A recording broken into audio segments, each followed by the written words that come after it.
Today is Monday, October 25th, 2021. Coming up on Roland Martin Unfiltered, streaming live on the Black Star Network.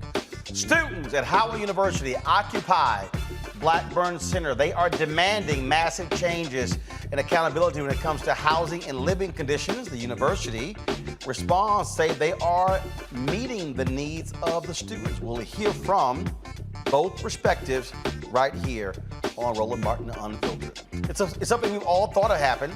Now, organizers of the January 6th insurrection are confirming several top Republicans in the House helped them plan the violent attack. President Joe Biden highlights how his domestic policy agenda would benefit Americans as Democrats try to reach a deal on the president's social spending and climate package. Jury selection for the trial of the three white men charged with chasing and murdering Ahmaud Arbery enters a second week. A former Georgia prosecutor will explain why it's taking so long to seat this jury. A group of black men in Louisiana got sick and tired of students fighting, so they said, we will step in, show up and show out. We'll talk to the founders of Dads on Duty about what they are doing in that school. Plus, in our Fit, Live, Win segment, Jim Jonez says you can't eat soul food and still be healthy. Really? It's time to bring the funk. Roland Martin Unfiltered. Streaming live on the Black Star Network. Let's go. He's got it. Whatever the miss, he's on it. Whatever it is, he's got the scoop, the fact, the find. And when it breaks, he's right on time and it's rolling. Best believe he's knowing. Putting it down from sports to news to politics. With entertainment just for kicks, he's rolling. It's on go, roll, y'all. It's Roland Martin, rolling with Roland now. He's funk, he's fresh, he's real, the best, you know he's Roland Martin now.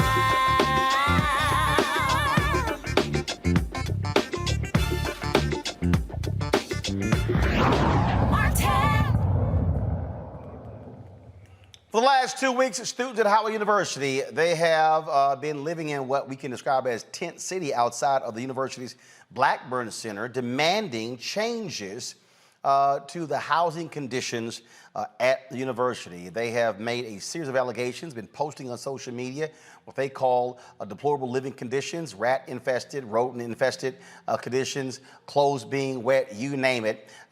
They've had a number of students who have been living outside of the Blackburn Center for the last 2 weeks, demanding attention from the university. They say their requests first of all, their requests are not being heeded, even though they say they're paying tuition. And last week was the university's homecoming. However, the festivities were overshadowed by these protests. Now, several organizations and notable figures are speaking out against the conditions, including rapper Gucci Mane, who was slated to perform at the Mecca's Yard Fest. Now, the artist pulled out of the concert and decided to stand in solidarity with the students on campus. Now, we went to Howard University today and met with Dr. Tashni. First of all, we met with several different people at Howard University. First and foremost, meeting with the university. I was talking with them last week, and we wanted to be able to come on campus. So Dr. Tashni DeBroy, who was the COO of Howard University, talked with me as we walked through one of the dormitories, an all-female dormitory on the campus of Howard University. This is what she had to say about the protest and about what's happening on campus. Dr. Tashi, so we've had for nearly 2 weeks now, numerous students laying out a litany of complaints.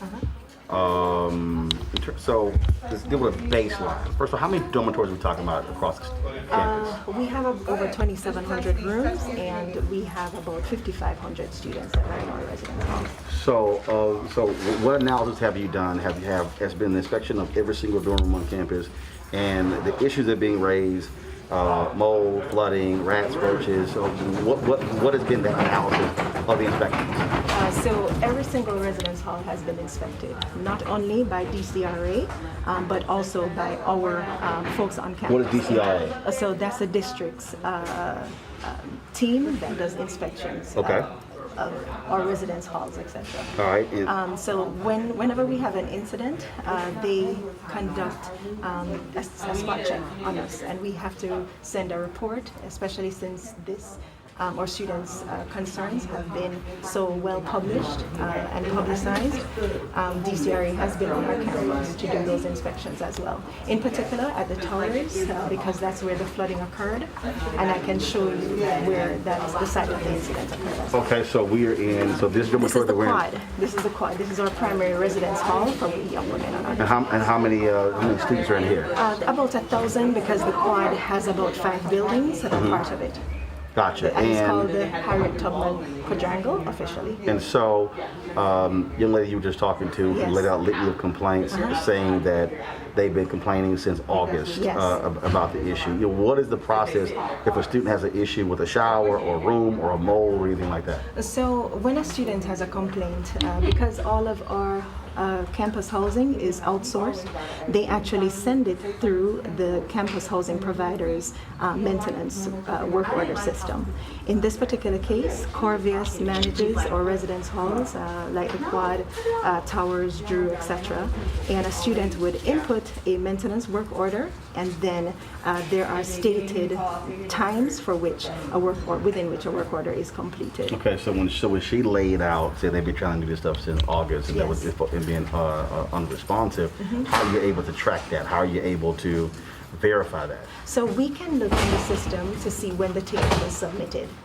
There are times when our students don't submit a ticket, but they'll tell an RA instead, and the response time may vary. But there is truth to times when we have seen that a maintenance work order has not been tended to in the stated times. And so it's us holding Corvus accountable to ensure that they do what they commit to doing when a student has a complaint. Okay, and so we're headed now to where? So I want to take you through the quad just so that you can see some of the spaces that we're speaking. Okay.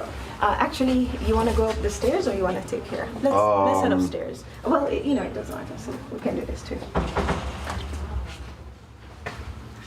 I didn't want you to have to wait. But this is a recently renovated residence hall. Within the last 3 years, we renovated it. And over the pandemic, it sat for a little while without any students, so for about 18 months. And then we had to ensure that it was habitable, that people could come back in. And it was done by Corvus on the first floor, please. So prior to students coming back, they were supposed to get the building ready for all students. That's correct. So they have to do wipe downs. They have to do summer readiness is what we call it. And it's the usual maintenance that is required so that the dorms can be populated. Okay. So you're going to find on our campus right now that we're being hypersensitive to our students' needs. Right. So every single day, there are tons of crews coming through to make sure that our residence halls are cleaned. Now, were those crews down? Was that a regular occurrence prior to their complaints and their protests? There is usual maintenance prior to the protest, but now it's when I say we've ramped it up, we have ramped it up because we want to ensure that whatever needs our students have, that they're being tended to. As a matter of fact, we went above and beyond Corvius to start ensuring that there are more contractors in here coming to look to see if there's a need, and wherever there's a need, it's being met. Now, are you also having them to answer some questions in terms of their responsibility? Most certainly. Because if that is a issue, yes. If they're not doing their job, so what conversations are being had there? There is for legal reasons. I'm not going to say everything that's happening, right? But we are having very strict conversations with them to discuss, or the complaints that our students are bringing to the fore. So these crews, for example, these are part of the heightened response that we've had to make sure that the dorms, not only are they experiencing microbial wipe downs at this time with regards to the complaints that we've heard about mold, but also just general cleaning in all of our residence hall spaces. And filter changes and HVAC deep cleaning as well. Got it. So this is a typical residence hall. As I mentioned, it's populated by our women, and so we just have to ensure that every single time that a student raises a complaint, that it's being tended to in real time, and that there are no extended maintenance responses. Okay. And so in terms of the continuation of complaints from the students, what is happening with those right now in terms of how they're being processed, how they're being dealt with? Yes, so there are students who are protesting right now, some of whom don't live in the dorms. So they may not be able to see that we're actively doing something to be responsive to their needs. We've made the announcements, and the crews are here. The evidence is in the volume of people that you're seeing on our campus right now, and it is in direct response to our students' concerns. One of the big complaints, young lady downstairs was talking about Yes. mold. Of the dormitories that you inspected, how many of them had a mold issue? How many had a significant or substantial mold issue? 34 rooms out of the 2,700 plus had a mold or moisture or fungal growth issue. And of the ones that we inspected, 5 of them had a severe issue. That represents less than 2% of the rooms that we offer on the campus. And so when we speak about a building-wide issue, we're not seeing that. Do we see where there is mold, perhaps at refrigerator curbs and on microwave systems? Yes. And that is the microbial wipe down and the mold remediation that is being done. So what she was talking about was also in the air vents, things along those lines. Have those also been inspected? So the reality is we don't have common air ducts throughout our residence halls. So that's why when people are saying there's a building-wide issue, we can be confident in the fact that, when we're looking at the air quality samples, we're just not seeing that. And each each room is not connected to the next from a venting system. So each room actually has its own HVAC equipment, but there are no common ducts going through each room. What about when they said there were flooding? Where was that, and what was the issue there? It was in the towers, but I'll tell you what happens. In a residence hall, each year we bring in quite a bit of young people. They're now acclimating to doing laundry on their own. They're acclimating to sprinkler systems that are often not in people's homes. Generally don't see that. And they're also having to acclimate into living on their own. And in this case where you saw the flooding, one student placed a hair accessory on a hanger and then placed the hanger on the sprinkler system. Now, these are systems that have very sensitive mechanisms to activate a sprinkler. And that's what happened. The glass broke on the sprinkler and it activated it, and in no time, one part of the towers was flooded and it went down to multiple floors. So I can show you that as well. The common response is, that's called an emergency. That's an emergency response. You're going to have people coming out to, number one, turn off the sprinkler system, look to see if there's a fire, and do the due diligence to ensure that life safety systems are in place, everybody's safe and healthy. And then the next phase of it involves a dry out, and that was completed already. And now we'll do the putback or the restoration. And that is yet to be done because the students were all removed permanently from their rooms and relocated to another space within the residence. And how many students would that entail? That affected 19 students, not as severely for everybody, but anybody who wanted to be relocated was relocated. So for students that are being economically impacted, what resources are being provided to them? Again, we've heard numerous allegations. What is happening there? So there's a huge insurance claim at play. It's about a $600,000 insurance claim that Corbis is managing at this time.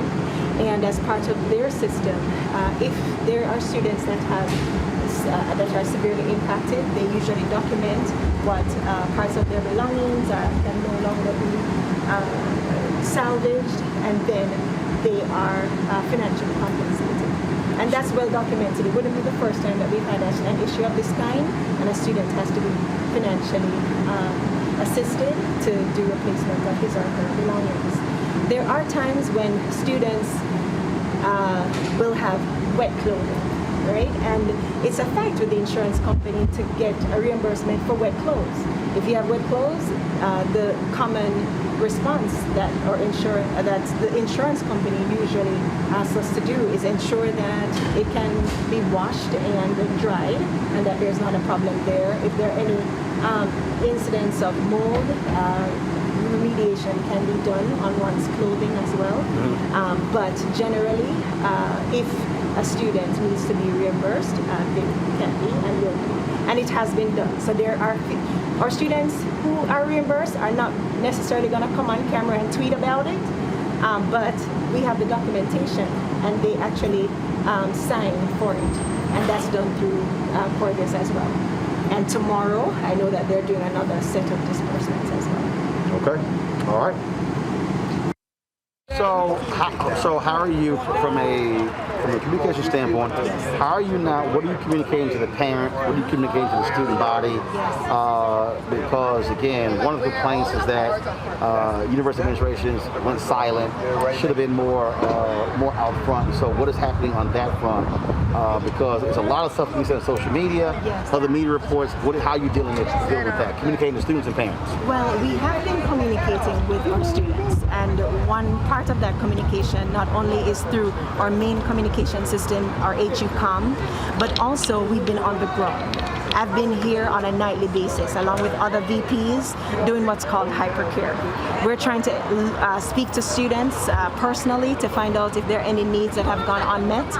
Some students express their ire because they feel as if the residence hall provider has been unresponsive. And so that's why we're doing this hypercare, to ensure that they see us, they can talk to us, they can lodge complaints with us, and then we ensure that it gets fixed. What about the complaint, I guess, students that university police pulled a baton out on the students? That was one of the, I know that there's a news conference they're holding as well. Talk about their treatment by university personnel. So if the one that I saw in particular was that a police officer had choked a young lady. I have not seen anyone who has been able to say, Dr. DeBoer, here's the footage of what we have. The cameras are rolling all the time on social media, but I'm not seeing that. And if somebody can show me where a campus police officer did that, I would be 100% committed to removing that officer from our force. And that's the real reality. So folks have said this happened, but you haven't seen nobody can show us anything that shows us that a police officer actually did that. I heard it, and the cameras have been rolling continuously, but that footage is missing. Okay. Robert Tramble is the VP for Communications for Howard University. He did address the issue of the officer pulling his baton out. And it reports that it was a student. This is what he had to say. All right, I appreciate it. Thanks a lot. To clarify, the baton incident was actually not with a Howard student. It was, Chief Lyles confirmed that. Do you want me to say that on camera too? Yeah. No, go ahead. Sure. We're still rolling. That particular incident, there are non-members of Howard community who are participating in this sit-in, and that was an adult that engaged with one of our officers who responded with the accordance of their policy. So that was not an actual student. The baton incident was not a student. It was actually an adult who was pushing one of our officers. So an adult pushed one of the officers, and that's when the officer responded by pulling his baton out? Correct. It was not a student. Got it. Okay. Howard University students held a news conference on campus after we talked with university administrators. Here's some of that news conference. While they actively sit on my back on our own campus, they have put an enormous burden on the students who only want them to be honest, responsible, and accountable. We just want to breathe. And right now, I can't breathe at Howard University. Stop threatening us. Protect us. Do your job. And respect us. Because we are not the enemy. This is the latest edition of Hilltop newspaper. On the back of this newspaper, there's a section called Speak Out. I wasn't planning on reading off of this, but I feel that it's appropriate. There's a section that says, what is the best and worst thing about Howard? And some of the great things that students said, the connections, the friendships, the partnerships with faculty and alumni, those were all wonderful things to hear about. But when you start hearing about the negative things, the things that we wish the administration would listen to us about, it's all the same things. And the students that are listed here are not even the students that are inside protesting or outside protesting. They're just students that are speaking their piece and their experience. The worst part is the lack of communication between the students and administration. The worst part is the lack of communication between administration and the students. On the other hand, our grievances with the university as students continue to be ignored, and it has been frustrating to witness. Number 4, the worst thing is that students have to deal with respiratory issues due to the mold in the dorms that they are paying for. Number 5, the worst part about Howard is how administration handles student affairs and continuously disregards critique from the student body. Number 6, the worst is the inability for people in positions of power at Howard to hold themselves accountable for the mistakes they've made and continue to make. This is why we have to protest now. Worst is the resources, the facilities. We should have more, newer buildings and resources based on our contributions to the university alone. Why is there mold and barely running water in the chemistry building? Why does the fine arts building flood every winter? The worst thing about Howard this year is that the administration has no care for the sense of community and is completely and totally incompetent and negligent in their duties. President Wayne Frederick, Dr. Evers, the Board of Trustees, all of them do not deserve the jobs that they have. Their duty is to the students, and they are failing in their duty. Listen to your students. It hasn't been a great experience since I've been here. It honestly really hurts because I pay $50,000 like the rest of you. My parents worked very hard to keep me at this school. My mom is an alumni. Howard is a family school. My uncle and aunt went here, and they were dealing with the same issues. They're class of 2000, they're class of 90, they're class of 91, and they're still dealing with the same issues. Why are we still fighting for issues that have been going on since 20, 30, 40, 50 years ago? There have been protests since 1968 about this. Homeless at Howard is a running joke between the student body. Upperclassmen are consistently homeless. There are upperclassmen living in their cars and having to wash up at Burr Gymnasium. And they're paying $50,000 to live in their cars. Howard doesn't have adequate off-campus housing. Howard doesn't have adequate on-campus housing. There are 17-year-olds, 18-year-olds, me, I'm a 19-year-old. Living in these buildings, living in these dorms. They're doing these to kids. Yeah, Evers, we will only be speaking to President Frederick and the board. Again, who have not been here. We've been out here for 2 weeks. There is no reason in the world I am 19 fighting for a right to have safe and adequate housing, for a right to have clean classrooms. There's no way I'm fighting for this. Also, our second demand, students were removed off of the Board of Trustees this summer. Student, alumni, and faculty positions were all removed. Where is our voice supposed to be heard? And our first demand in a town hall that President Frederick has actively worked against. Like some of my peers have said, how are you a president of a university and can't speak to your own students? That doesn't make sense. That doesn't make sense at all. At all. The last statement that the administration put out was October 14th. What day is it? What day is it? The 25th? The 25th, and that's the last time they said something to us. That's crazy. This was my dream school. This was my dream school from 6 years old. I love Howard. I love the people at Howard. I love the friendships I've made at Howard. I love Howard University. But just because I love Howard University does not mean I cannot hold my school accountable.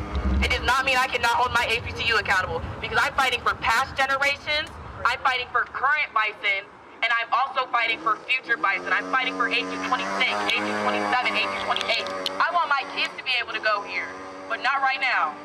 Not the way this university is set up, not the way this administration is set up, not the way this board is set up. There will not be a third generation from my family coming to Howard University until these issues are fixed. And this needs to be the last protest happening. the last one, because this shit's been going on since 1968. And then there was another one in 89. There was another one in 2018. Now here we are in 2021, still fighting for these same issues. That's crazy to me. That's crazy. $50,000 to be fighting for adequate housing. To fight for my voice to be heard. Howard loves to say they're going to be creating leaders, they're creating new MLKs, new Malcolm X's. What am I doing? I'm protesting, I'm fighting for my bison, one bison, all bison. One bison, all bison. One bison, all and I'm bison. fighting, and I'm a leader. I'm a leader. And you're actively dismissing me? You're saying I'm lying, you're calling me a liar? That's crazy. That's crazy.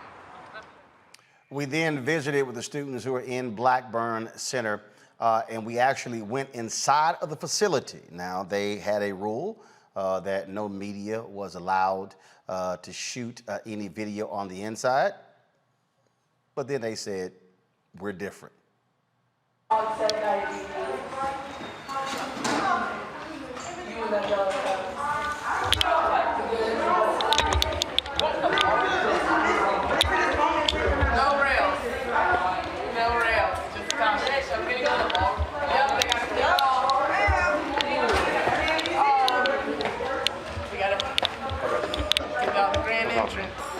Appreciate it.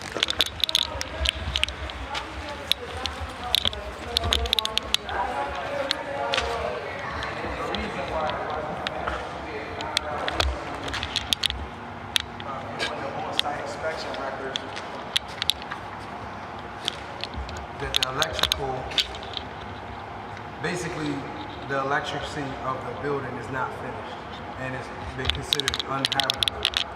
So some of the things have not been approved. Several existing panels that new work ties into are missing safety panels and are unlocked. Emergency exit lighting do not properly illuminate stairs from second floor lobby to first floor lobby. Basically, it's going over the details of how it's inhabitable. So why did y'all decide, so how did this whole thing start? Why did y'all decide to take over? How did this whole thing start? It started with a town hall hosted by HUSA, which is our student association, that all of administration was invited to, and they did not show up. They gave excuses such as they were out of town, or they had scheduling conflicts or other meetings, which the whole point of the town hall was for us to be talking with administration about our issues with administration. So you had the town hall, they didn't show up, then what happened? I believe it was Anaya and Erica decided that they were fed up, and Anaya stepped outside to make some phone calls, and then she came back in and she announced that we were not going to be leaving the building. Okay, and that was when? October 12th. Gotcha. So since then, you've been, so how many students are inside, how many outside? The numbers really fluctuate through the day. Yeah, dozens and tens. Roughly a total of 150 students in all. And so you have folks who are, when you say not leaving the building, folks are living in here, studying in here, eating in here, all this other stuff like that? I've been here since day 2. I haven't left since. I've been here since the town hall. I have my own little air mattress. Okay, all right, let's take a look at what you got. So the building hasn't been in use because construction. Multiple The problems. building actually has been used, but it's not finished. We can only use about 2 floors of the building because this floor and the basement, which is supposed to hold our bowling alley and the lounge for the school newspaper, the Hilltop, is under construction and unusable. Okay. And this is the top floor with the bathroom with no running water. That in there was supposed to be our ballroom. Out here is supposed to be a balcony that also only has 1 row of tiling, which we'll see over here.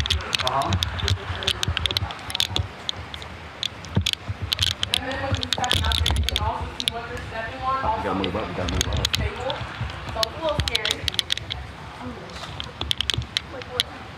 You can see we have 1 row of tiling done. That's it. That's all that Maybe floor. 2 if you want to count those as 2. Yeah. All right.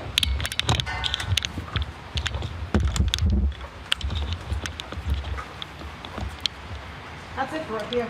All right. There's literally nothing else. Where are we headed next? So the main floor. Then there's the second floor. Hold on 1 second. Andrew, come on, up front, come on, move up front. Go down. No, go down the steps. Go down the steps, and you so just go down to the second floor. I'll wait till you get down there. Coming down from the top floor to the second, instead of railing, we have a caution tape, which is somewhat successful in a way. If you quote, as you can see over here, we also have railing that was put up, but it's still falling. This is our main floor. Again, if you want to mask up. This is our main floor, our hospitality area, our food area. As you can see, some people sleep here, unfortunately. So you're saying you started this here, this building was in use, even though most of this, half of it had not even, was still under construction? Building our second day and tried to say that it was our fault that the building was shut down, even though we were originally only occupying that first floor that you just saw. So we had nothing to do with them shutting down the cafeteria. This is another restroom on a mainly used floor with no working water and barely has a ceiling.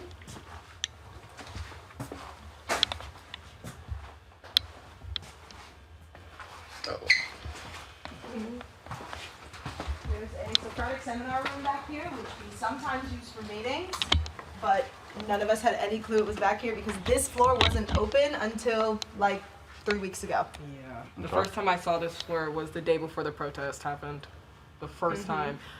This is the auditorium over here. This is where most of the meetings are held with the Blackburn Takeover family.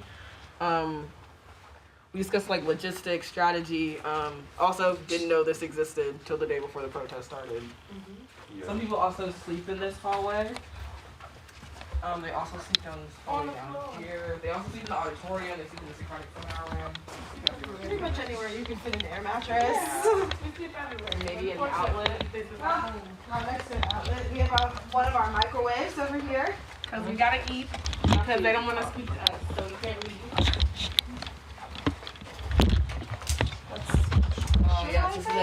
This is another raggedy room with a. I believe this is supposed to be a classroom at some point. Count, a little ATM over there, some kind of ceilings. Yay!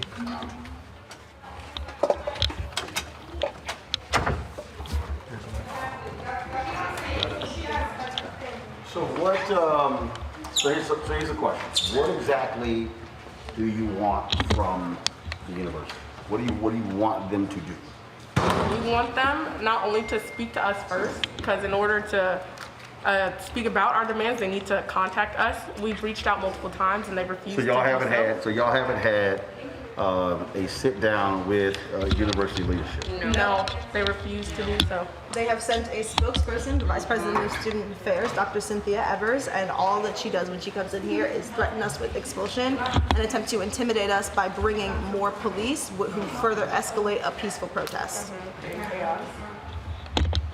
And so, if you do meet with them, what do you want? What do you want to actually?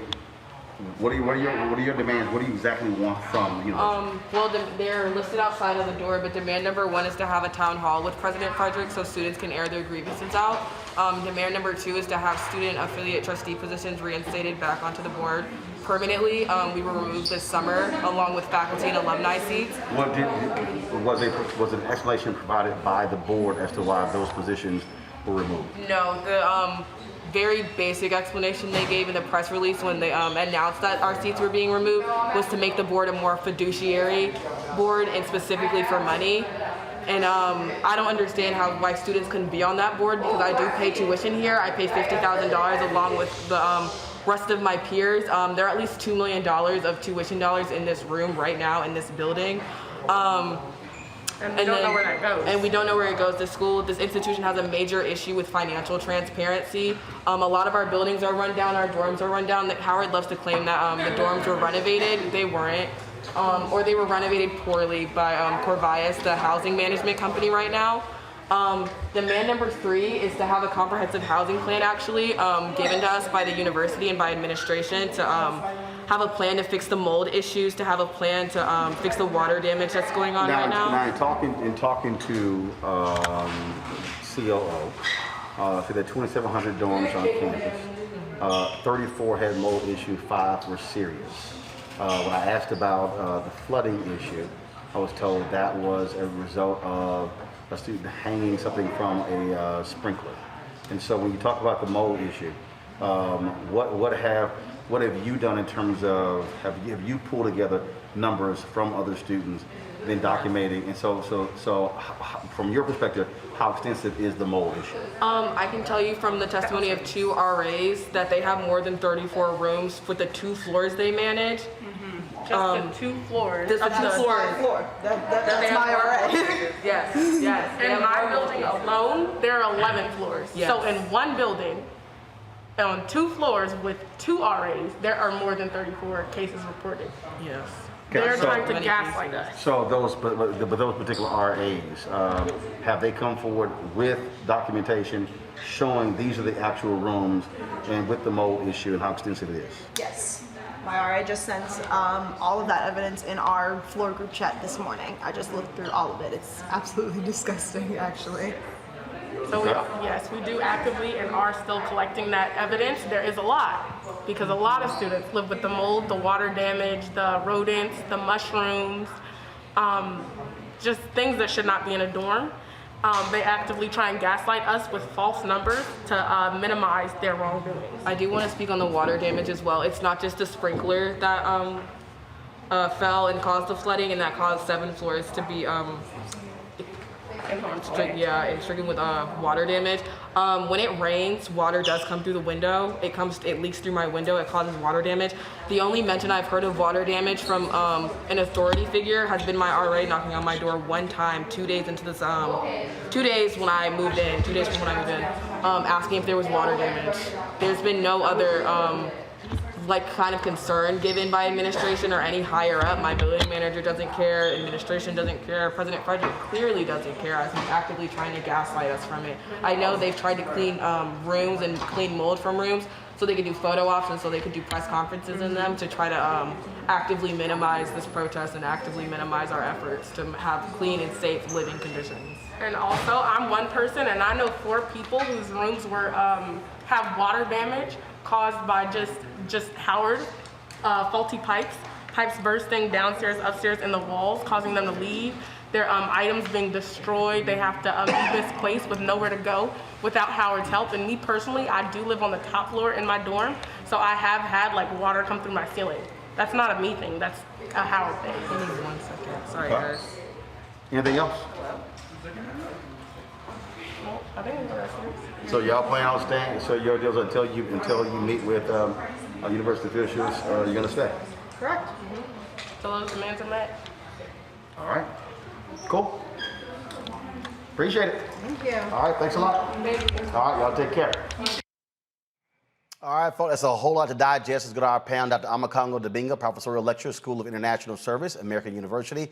Brianna Cartwright, political strategist, Dr. Julianne Malveaux, Dean, College of Ethnic Studies, California State University, LA, President Emerita, Bennett College. Julianne, I'll start with you first and foremost. Look, you've run a HBCU. You know what it's like to deal with facilities, deal with student unrest. Your assessment of what's happening on the campus of Howard. Well, 2 things. First of all of our HBCUs have infrastructure issues. Our buildings are old. I'm not surprised. I had a building flood on me when I was at Bennett. My chemistry lab just flooded. I think that's the day I cried, sat in front of my steps and cried because I just didn't know what to do, didn't have the resources.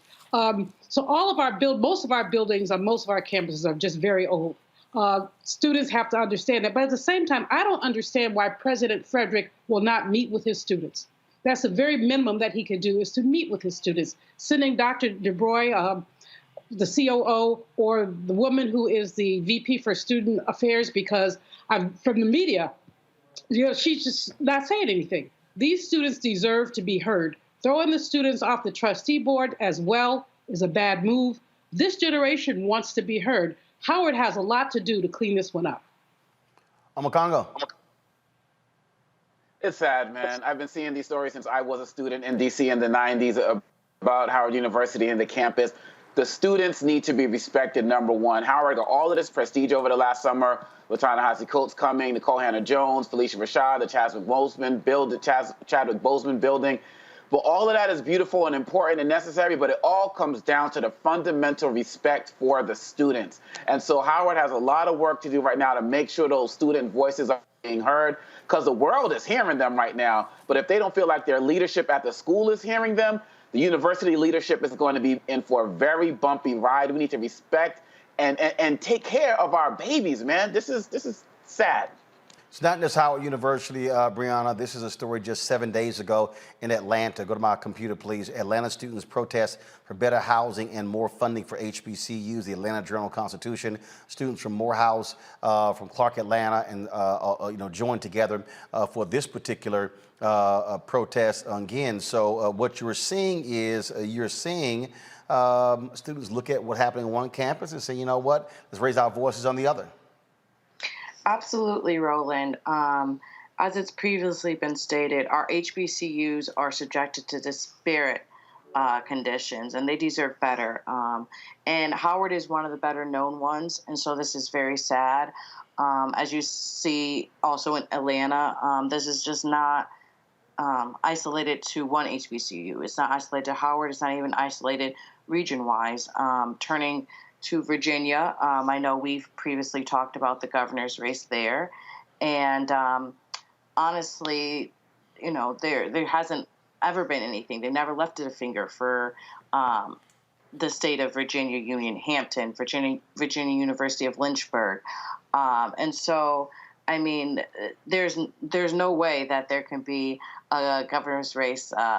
No Democrat. Well, first of all, hold up. Just here's what you have. First of all, Hampton is private, and so you have Virginia State, Norfolk State, your public HBCUs, where they actually, when it comes to funding from the state, but it's different when you're talking about private. Howard is also in a different situation because of the special designation, the federal funds that they get, but Howard is also private, and so you have that distinction. That's why it's different on the state level than Howard, which is dealing with funds from Congress.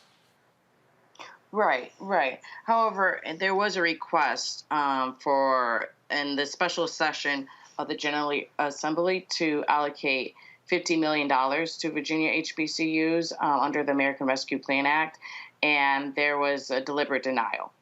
And so of, Northam's $4.3 billion, not a penny went to HBCUs. So we see that over and over again in the states of there not being a priority of helping HBCUs. And also, I mean, honestly, Congressman Scott should answer about whether they've complied with the court's rulings in the Adams case. And because there has been shown that Virginia has discriminated against HBCUs. So we've seen this in, sorry. No, go ahead.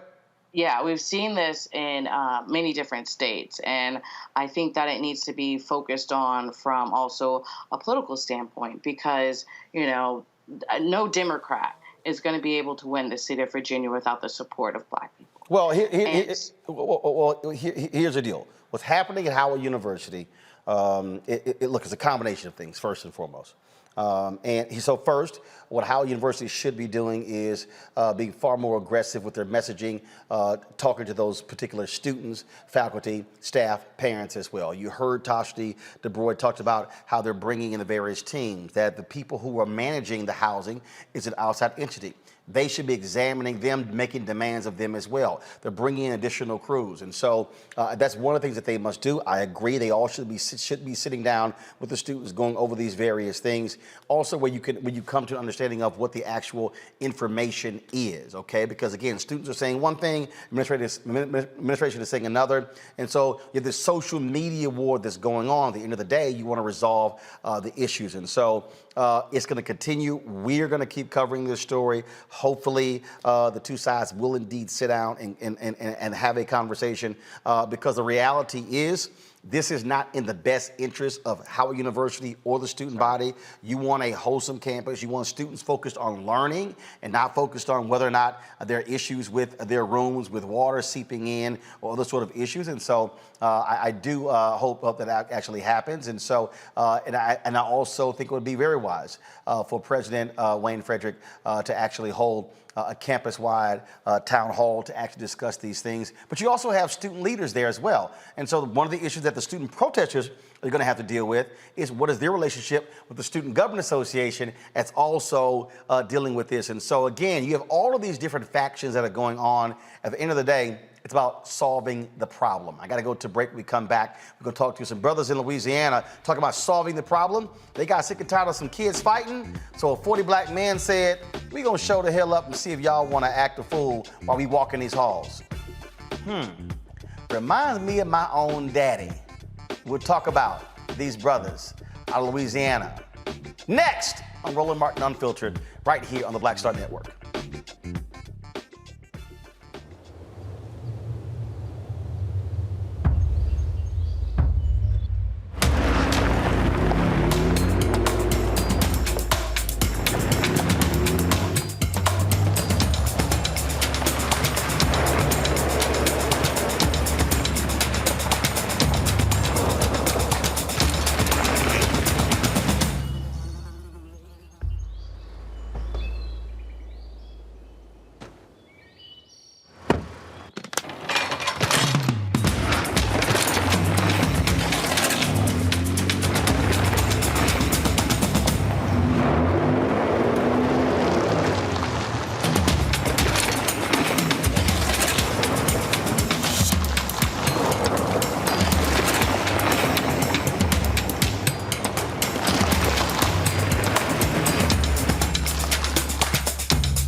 Betty is saving big holiday shopping at Amazon. So now, she's free to become Bear Hug Betty. Settle in, kids. You'll be there a while. Ooh, where you going?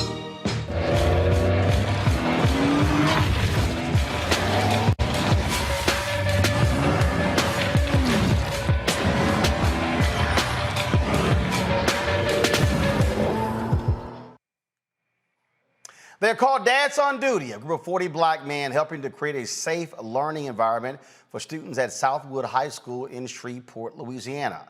Over 3 days, 23 students were arrested for fighting. Well, these brothers knew they had to step in, so they decided to come together, roam the hallways, and let's just say bring a little bass to the hallways. Joining me now, the founders of Dads on Duty. We have Michael Lafitte II, Zachary Johnson, Michael Morgan Sr., Tracy Harris, David Telsey III from Shreveport, Louisiana. Gentlemen, glad to have y'all here. You know what? As I was sitting in the break, I immediately thought about the Deacons of Defense. There's a movie that was actually made. Forrest Whitaker starred in that, where you had some brothers who protected black neighborhoods from the Klan. They were armed, and there were Deacons of Defense chapters that were all over the South that protected civil rights workers fighting Jim Crow. In this case, y'all said, okay, y'all want to keep acting a fool? Let's see if you do it with us in the hallways. Who first of all said, I need to call these brothers together and let's do something? So how did it first start? Thank you, Roland. It initially started by after the call out of all the negativity that was going on in the media at our children's school. So I sat down and I realized that, you know what, we're not going to allow this to happen. We're not going to allow this to continue to unfold. So I sent out a text message, made a few phone calls to some of these active fathers that I see at the campus all the time to see, you know, exactly what is it that we can do to help navigate us through the things that are going forward. So we set up a meeting at a wonderful place in downtown Shreveport called the Office Hub, and just came together with a plan. We put that meeting together on a Sunday. We were boots on the ground that Monday. Okay, so first of all, how did you also get into the school? There are a lot of schools that don't allow parents and others to roam the hallways and do things along those lines. And so how did that happen? How did they embrace that? And exactly how long are you there at the school? You're there in the morning? Are you there all day? You're in the afternoon, after school? Absolutely. So our way of getting into the school has stated that we are active fathers who are at the campus all the time. So we're not strangers to the campus. In addition to that, the principal at Southwood High School, Dr. Kim Pendleton, has a great open door policy. She welcomes these type of programs on the campus, and that's through the leadership of Dr. Lamar Goree, who is our superintendent of Cattle Parish Schools. So they welcome these type of programs, positive programs, onto the campus. So it was simple to be able to get in there. But once we got there, we knew that we had to do what was needed to take back our campus. In terms of time, what's the time commitment of dads on duty? So daily, we get there probably around about 7:40 in the morning, and we pretty much roll out shifts. So keep in mind, we're all working. You know, we've got to go to work, we've got to run businesses, we've got to do community work, but there's nothing more important than our children. So we'll get there probably around 7:40 or so in the morning, and we'll go from, well, I'm committed to maybe 7:40 till about 9 o'clock. I've got to be in the office at 9:30. You got others like Zach and Mike who will come and they'll stay a little bit later, and you got other brothers who may come through and they'll work during their lunch shift. They'll spend their hour lunch break on the campus, alleviating some time to other educators so they can spend time, you know, getting a lesson plan together or just taking a brief mental health break. How has it, first of all, how has it been for, first of all, before I ask that question, do each one of you have a child at the school right now? Yes, sir. Yes. Yeah, I have two. I have 4. You have 2, you have 4. Yes. I have a 9th grader and a 10th grader there. I have 3 juniors and a freshman. I've got one 16-year-old daughter. I got one 15-year-old son. And I'm the odd one out.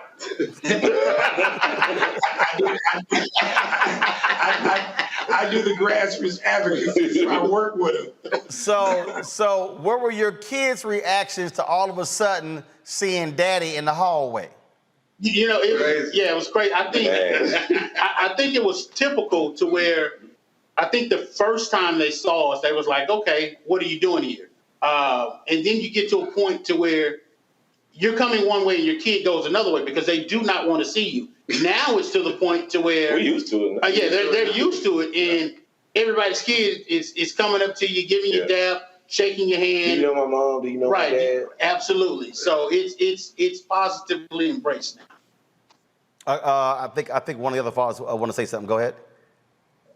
First morning, I pulled up to the school and I bring my son to school. And he thought I was bringing him to school, but I got out the truck and went in. So I threw him for a loop. Well, I went home and came back. I played it off. So the thing is, first of all, the reason when I saw this story, it resonated with me because, look, everybody at the school knew my parents. Everybody. In fact, back then, of course, we allowed corporal punishment.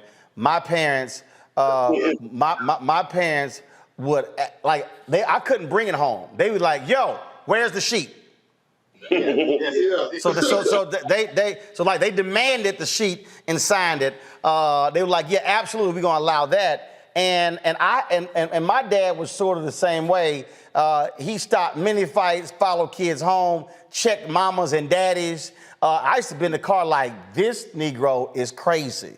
Yeah, that's us. That's us. Yeah. It's definitely us. So I take it each one of you have your own story. That prior to this, how other kids were like, man, your daddy, he out of his mind. He don't care.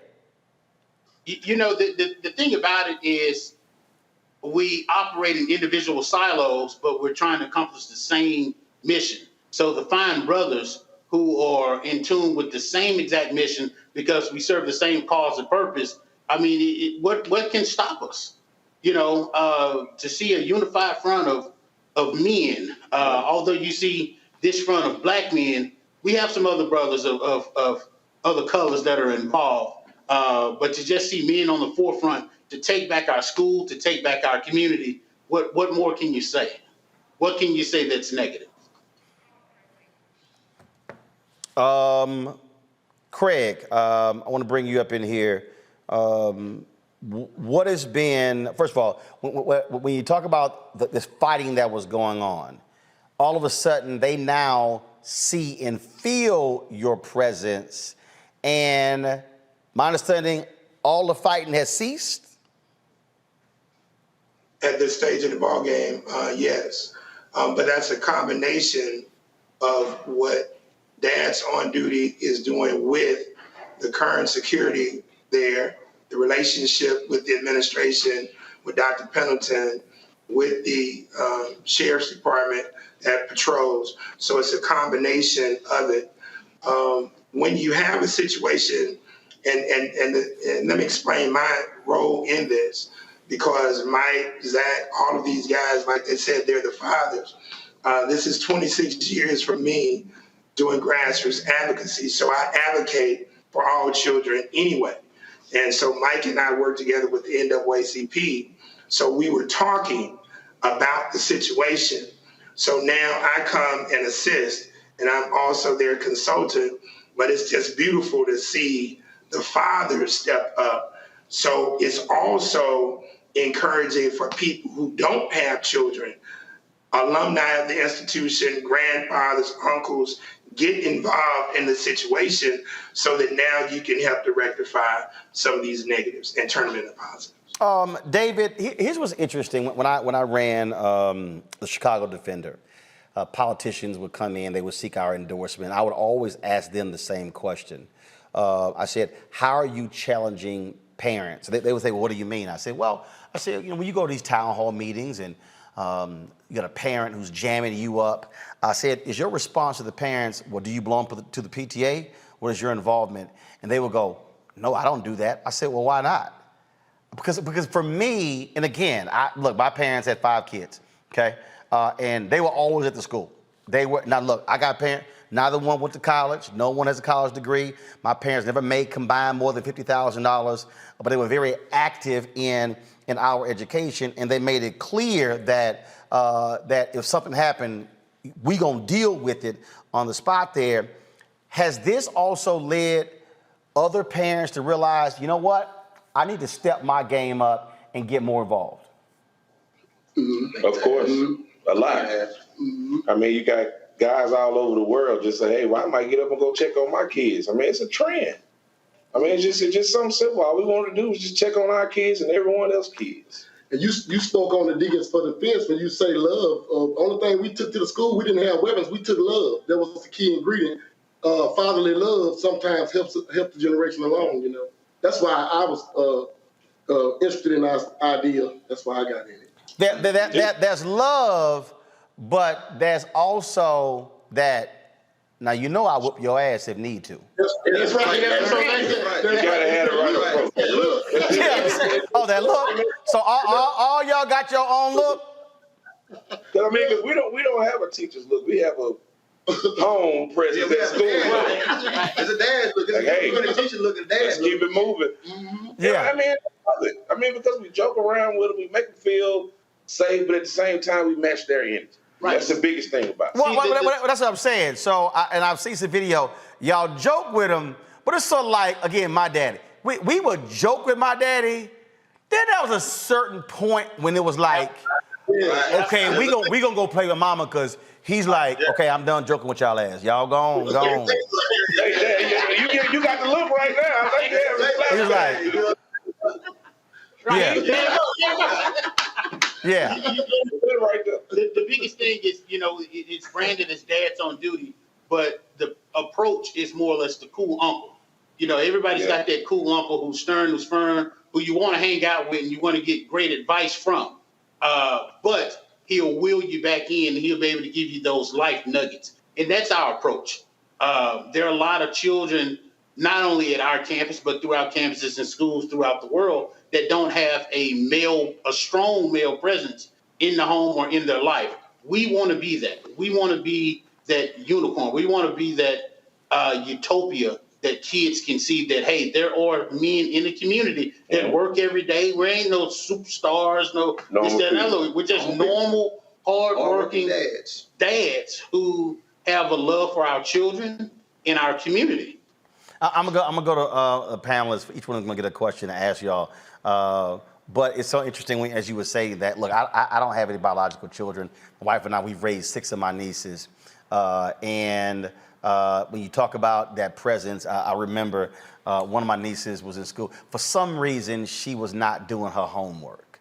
And see, so her mama was living with us, and so it was my sister dealing with this, then it was my wife dealing with it. See, then it got to me, there was no more dialogue. There was no more, see, when I had to go up to the school, then the problem escalated. In fact, my staff has already said, Roland is the brother who was behind the glass, break in case of emergency. When you break that glass, ain't no more conversation. So I go up to the school and I go to the class and I said, where does she sit? And so I start pulling stuff out the desk. I mean, I'm pulling out homework assignments, all kind of crap. And I'm like, I need to know how long has this been going on? So when I left, they would come back from lunch. I turned the corner. When I say the look in her eye, when she saw me hit that corner, I mean, it was like, oh my God. And I said, I'll deal with your ass after school. And when I picked her up, we picked her up. Now mind you, we ain't live far from the school. I said, I need to understand. I said, you were not doing your homework, right? No, I said, what's going to happen when we get home? And, I'm gonna get a whipping? No, you're not gonna get a whipping. I'm gonna beat your ass. Now, some people out there, I know some of y'all out there, y'all don't believe in that. That's your damn problem. But when you ignore your mama and ignore my wife and it get to me, we ain't having no more conversations. And so I had to whoop that ass when we got home. Never again was homework left at the school. Now, Julian, you can shake your head all damn day you want to, but I will beat a kid's ass for not. If you keep ignoring directives from parents, we're gonna have a problem. So I'm happy to hear the students got a lot of act right.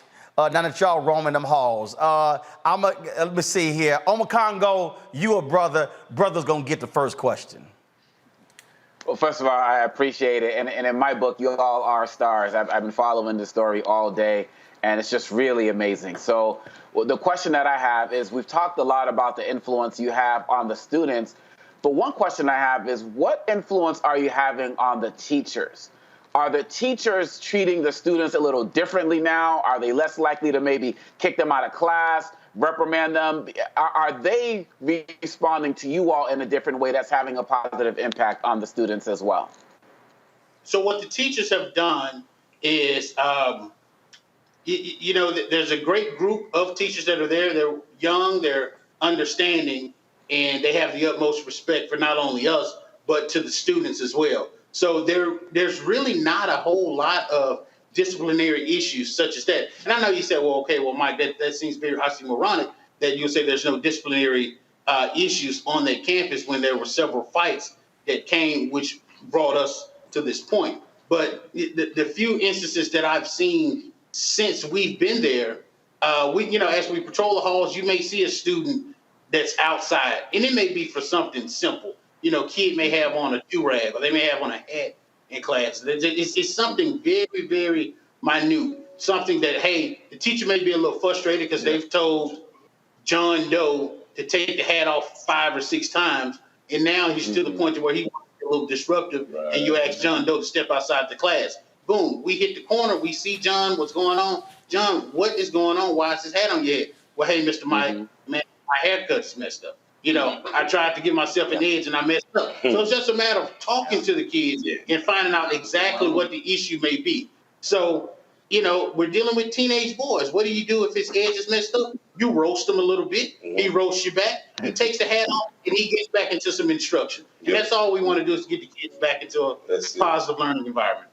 But Micah, thank you. I'll also say this, what I'm seeing with the teachers, I see a confidence when they see these guys and they smile and it's like a thumbs up, because oftentimes in most schools, people drop their children off and it's like whatever they got going on at the house, fix my child, teach my child, discipline my child, everything. And so I think now that teachers see some reinforcement, it makes them feel relieved.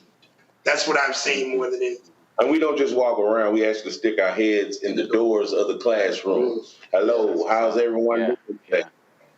It makes a difference for the teacher. Just a little bit less load off the teacher show. Absolutely. Julian, your question, Julian. Thank you.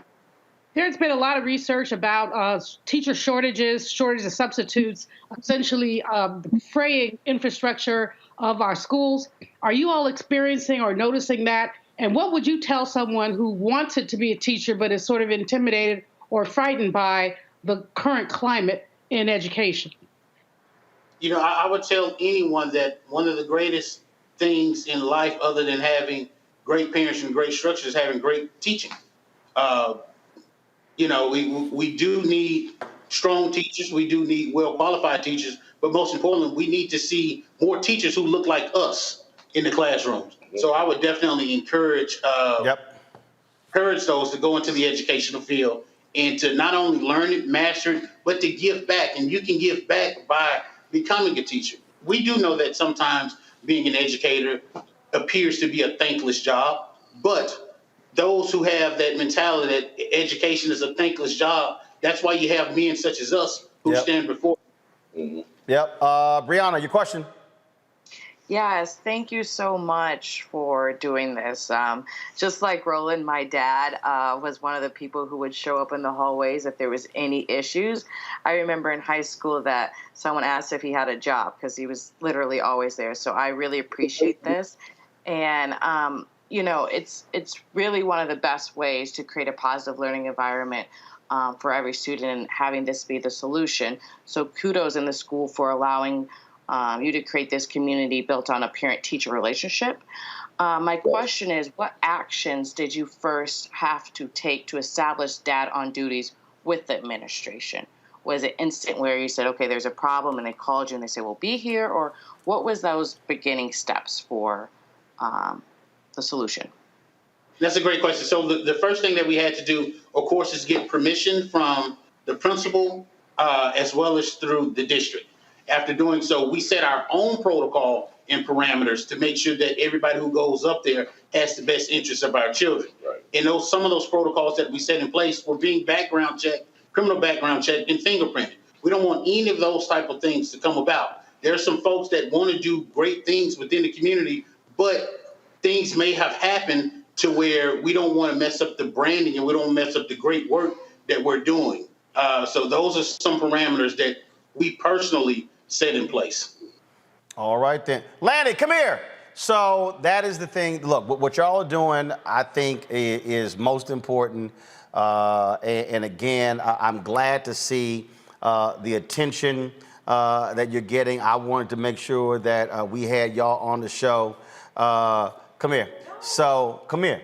So, just so y'all know, that niece who wouldn't turn her homework in, she worked on my show. She's still right now.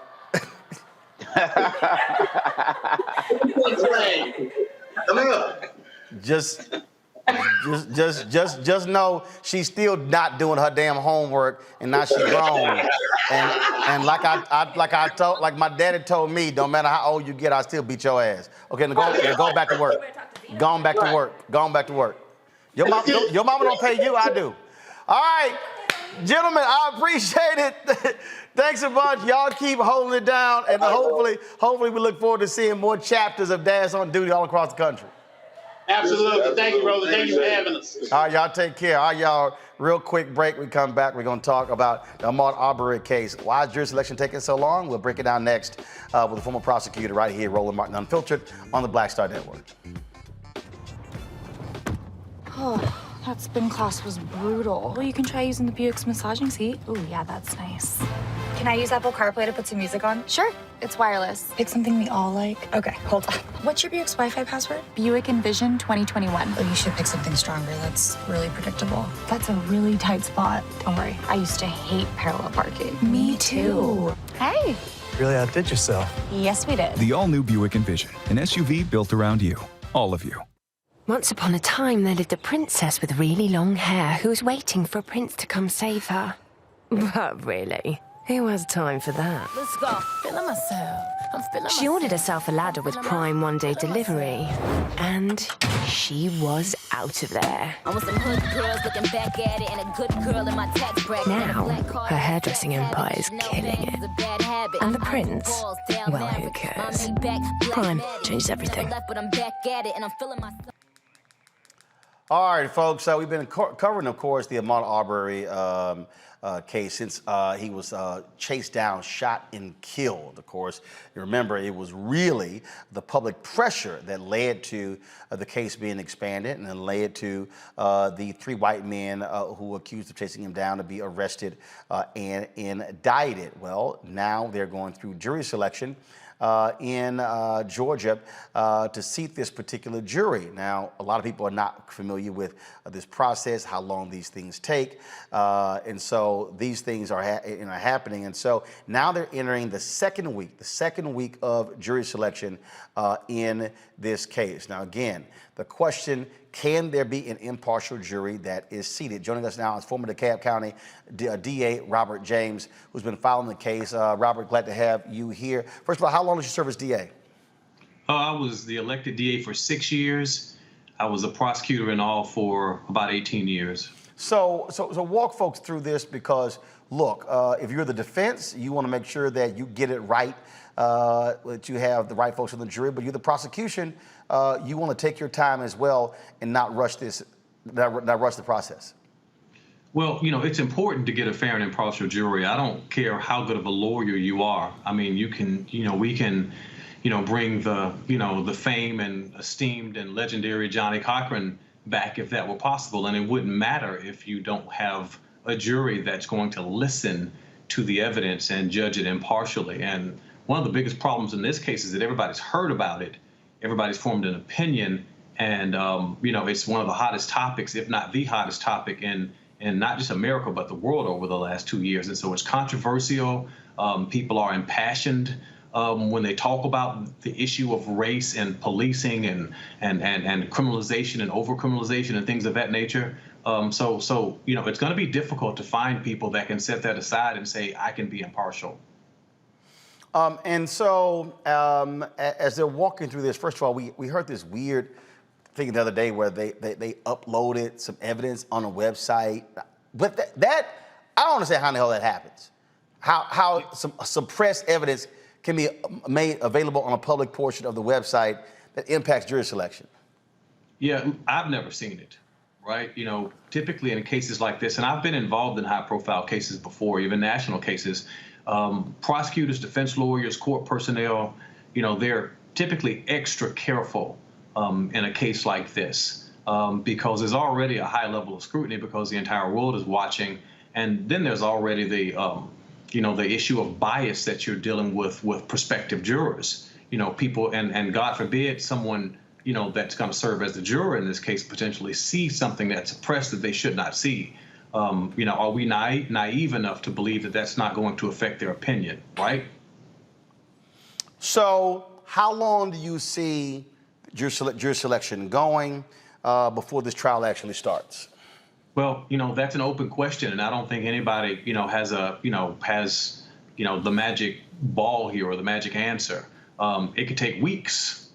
I've been involved in trials where jury selection has taken several weeks, and in a case like this, where number one, it's a small community, and that's what we're not really putting in context when we talk about this case. It's in a very small community, and a lot of people in this community, they knew Ahmaud. A lot of folks in this community know the individuals that are charged with murder. They know them well, and if they don't know them, they know someone that knows them.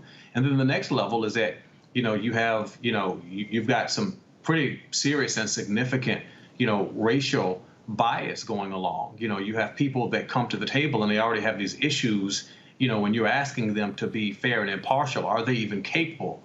So as a prosecutor, you actually want people to be open and honest. The last thing is that you want somebody to get on a jury that has issues with young black men, running through white neighborhoods and have the same level of suspicion or bias that, that the defendants did for Mr. Arbery getting on your jury. You don't want a person like that on your jury. So you want them to say, no, I can't be fair and impartial. And if those people are honest, this could take weeks. I honestly don't expect it to be done next week, not the way that it's been going. All right, then. Well, look, it's going to be something that we're going to be paying a lot of attention to. Robert James, we appreciate it. Thanks for providing it, and I look forward to having you back once a jury is seated and the trial gets underway. Thanks for having me. Appreciate it. Folks, just got to pay some bills when we come back. Rolling Stone drops a major explosive story over the weekend detailing House lawmakers, Republicans, who were in on the planning of the insurrection on January 6th. Move on now, Condoleezza Rice. We'll discuss next. Roland Martin Unfiltered on the Black Star Network.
Maureen is saving big holiday shopping at Amazon, so now she's free to become Maureen the Merrier.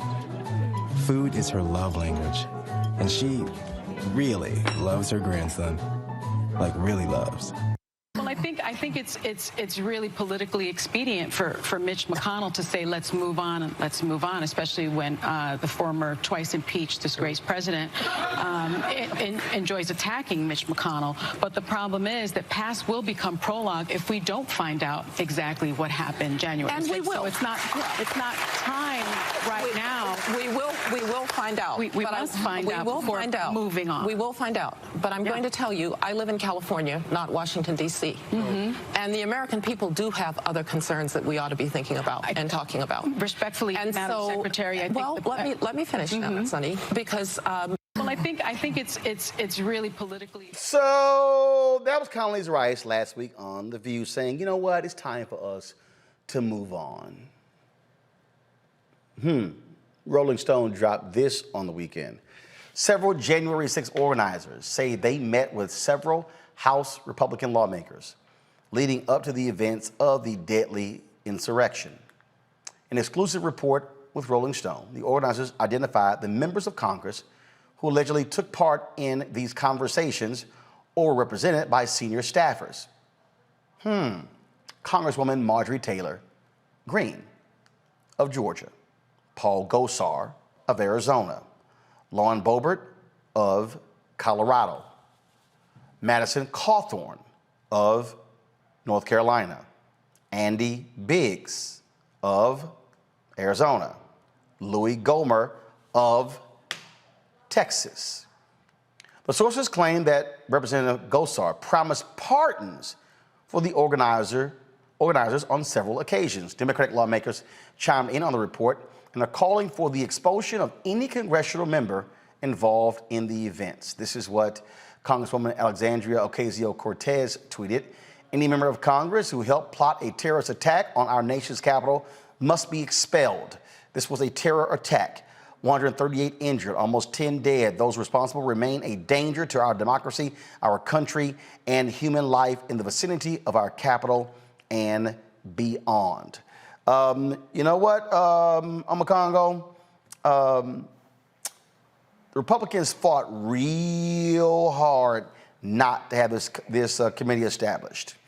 Kevin McCarthy wanted to appoint his own folks. He wanted to put someone like Jim Jordan on here. They've been vigorous in their defense against the likes of Donald Trump and the thugs associated with him. Folks like Matt Gaetz as well. In fact, when they had the House discussion regarding enforcing a subpoena against Steve Bannon, it was quite interesting to listen to the vigorous back and forth. And then also Republicans, remember Kevin McCarthy was real angry. Democrats, how dare you seek our phone records? Then, of course, Jordan, not really wanting to say how many times he talked to Donald Trump on January 6th. Listen. News, if you talked to the former president on January 6th, and you didn't give a clear answer. You said, and I quote, "I've talked to the president so many, I can't remember all the days I've talked to him, but I've certainly talked to the president," end quote. The next day, on July 28th, you confirmed to Spectrum News that you spoke with the former president on January 6th. When asked by a Spectrum News reporter, Taylor Popolars, whether you spoke to the president before, during, or after the Capitol was attacked, you said, and I quote, "I spoke with him that day, after, I think after. I don't know if I spoke with him in the morning or not. I just don't know. I have to get back to you. I don't know when those conversations happened," end quote. So my question is, you've had 84 days since that interview to go back and check the records. So when did you speak with the former president on January 6th? Did you talk to the former president before, during, or after the attack on the Capitol? Of course I've talked to the president. All three? Of course I've talked to the president. I've been clear about that. I talk to him all the time. This is not about me, Mr. Chairman. I know you want to make it about me. You want to make it about individuals, other individuals. But this is about the lack of a proper security presence that day. That's what this committee, if this committee is going to do something that's worthwhile, that's what they should be investigating. Of course I talked to the president. I talked to him that day. I've been clear about that. I don't recall the number of times. But it's not about me. I know you want to make it about that, but this is about the, why wasn't, how about this? Why wasn't the National Guard here that day, Mr. Chairman? Boy, they trying all their best to deflect, Amakongo. Oh my goodness. Man, let me calm myself. Look, these guys think they are so big and bad.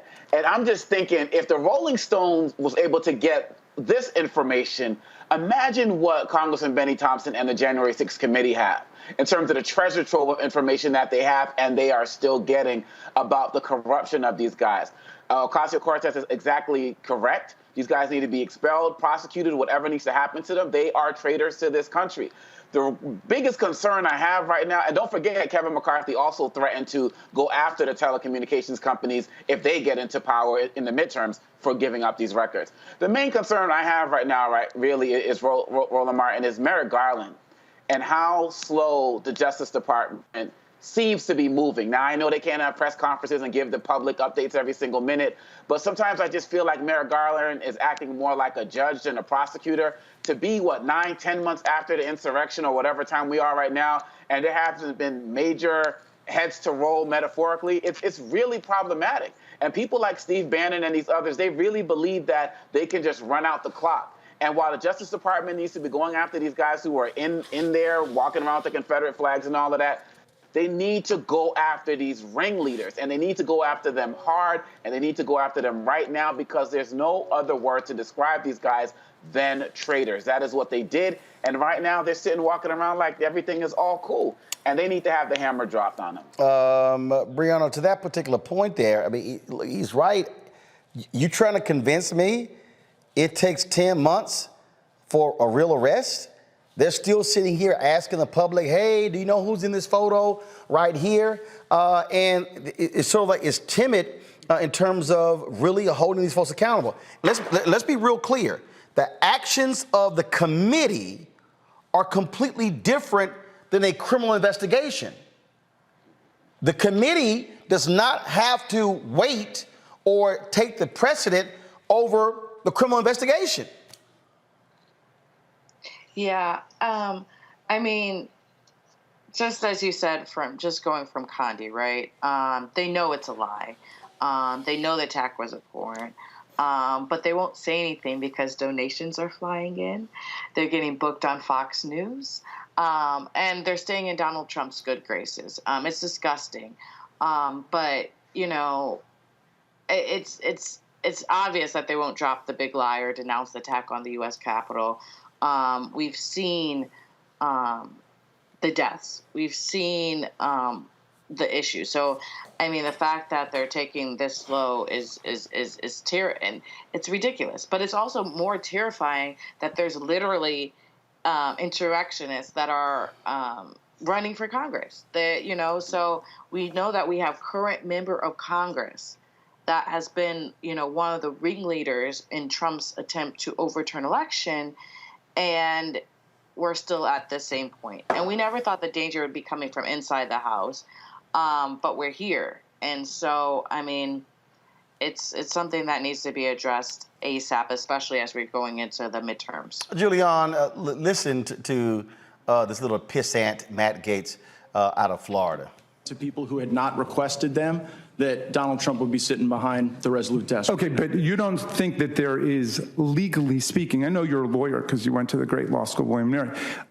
Legally speaking, there was no election fraud or no election corruption. Well, let's put it this way. Do you agree that 61 different federal and state courts, including 8 judges that Donald Trump appointed himself to the federal bench, have rejected every claim of electoral corruption or fraud that have been advanced? Do you agree with that? I don't. And the reason is those claims are not evaluated because in many of the circumstances you reference, jurisdiction was the principal question. So I think it requires a review of the procedure. Do you have any case authority in the land of those 61 cases or any other cases where a court has determined that there was electoral corruption or electoral fraud that materially affected the outcome of an election in any state in the union? No court. Do you have one? Which I believe is a real failure of the judiciary. I think the Article 3 courts failed our country by not exercising more jurisdiction over those questions. Now, there's a difference in whether or not fraud existed and whether or not there's an adequate remedy. And I think also a number of those cases were kicked on remedies. No court has said that fraud existed, and so there's no remedy because there's no violation, Mr. Gaetz. Right, but you cannot. There's no violation. There's no fraud. Decided that there was no fraud if they didn't take up the question and review the facts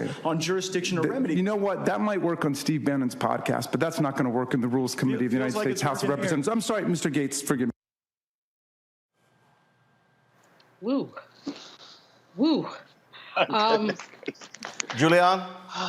Well, first of all, we've got to give high props to Jamie Raskin, Congressman Jamie Raskin. He's been doing a great job. And frankly, in the midst of personal tragedy, he's been doing a great job. Secondly, I don't know what's wrong with Condoleezza. Truly, I do not. She was a mentee of Colin Powell, the recently deceased Colin Powell, who have been calling this thing out. He said he could no longer be considered a Republican. But she's sitting there talking about, well, we need to move on. No, we do not need to move on. That, you called a man a pissant, that was a compliment, Roland. I mean, pissants would be insulted to be in the room with him. That man is an idiot, and that's kind, too. What we have here is a Congress who conspired with insurrectionists. Some of them probably opened the door for them. But I'm not surprised. The Rolling Stone piece is excellent reporting. We learned a lot more than we knew, but many of us suspected that somehow those folks were able to bypass security. Mr. Gaetz wants to know how come there was not more security. The question he has to ask is, how did you get past security? You got past security with sticks, and you beat security.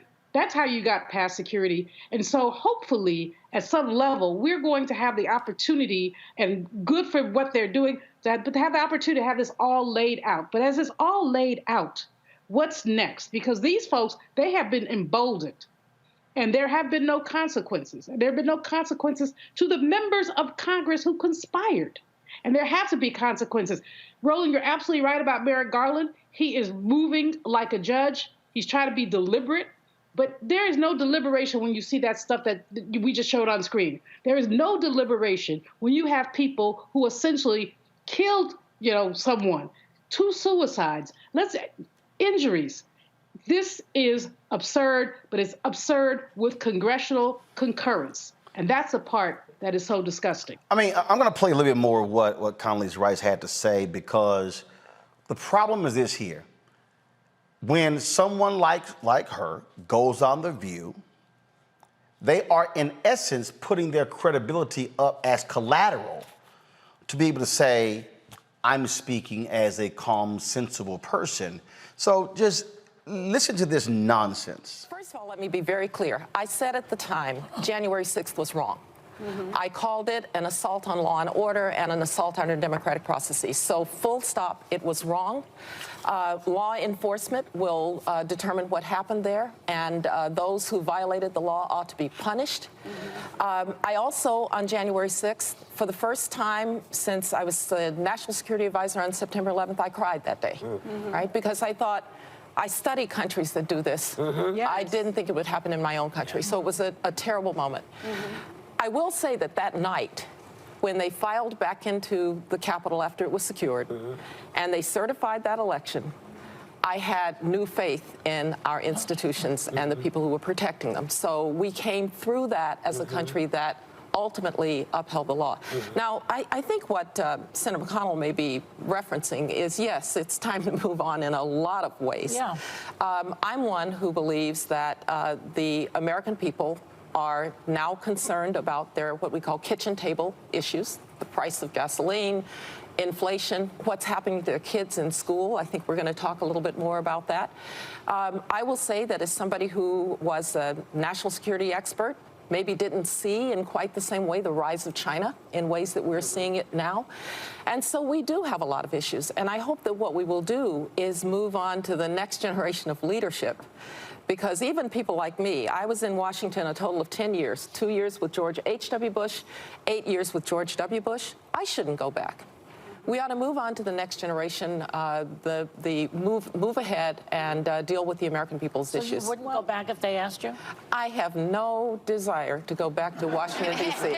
Absolutely zero. Well, I think it's really politically expedient for Mitch McConnell to say let's move on, especially when the former twice impeached disgraced president enjoys attacking Mitch McConnell. But the problem is that past will become prologue if we don't find out exactly what happened January 6th. And we will. So it's not time right now. We will find out. We must find out before moving on. We will find out. But I'm going to tell you, I live in California, not Washington, D.C. And the American people do have other concerns that we ought to be thinking about and talking about. Respectfully, and Madam so, Secretary, I think well, let me finish now, Sonny, because as I said, I thought this would happen in countries I studied, not countries that I lived in. Our institutions have to be upheld. What happened on January 6th was wrong.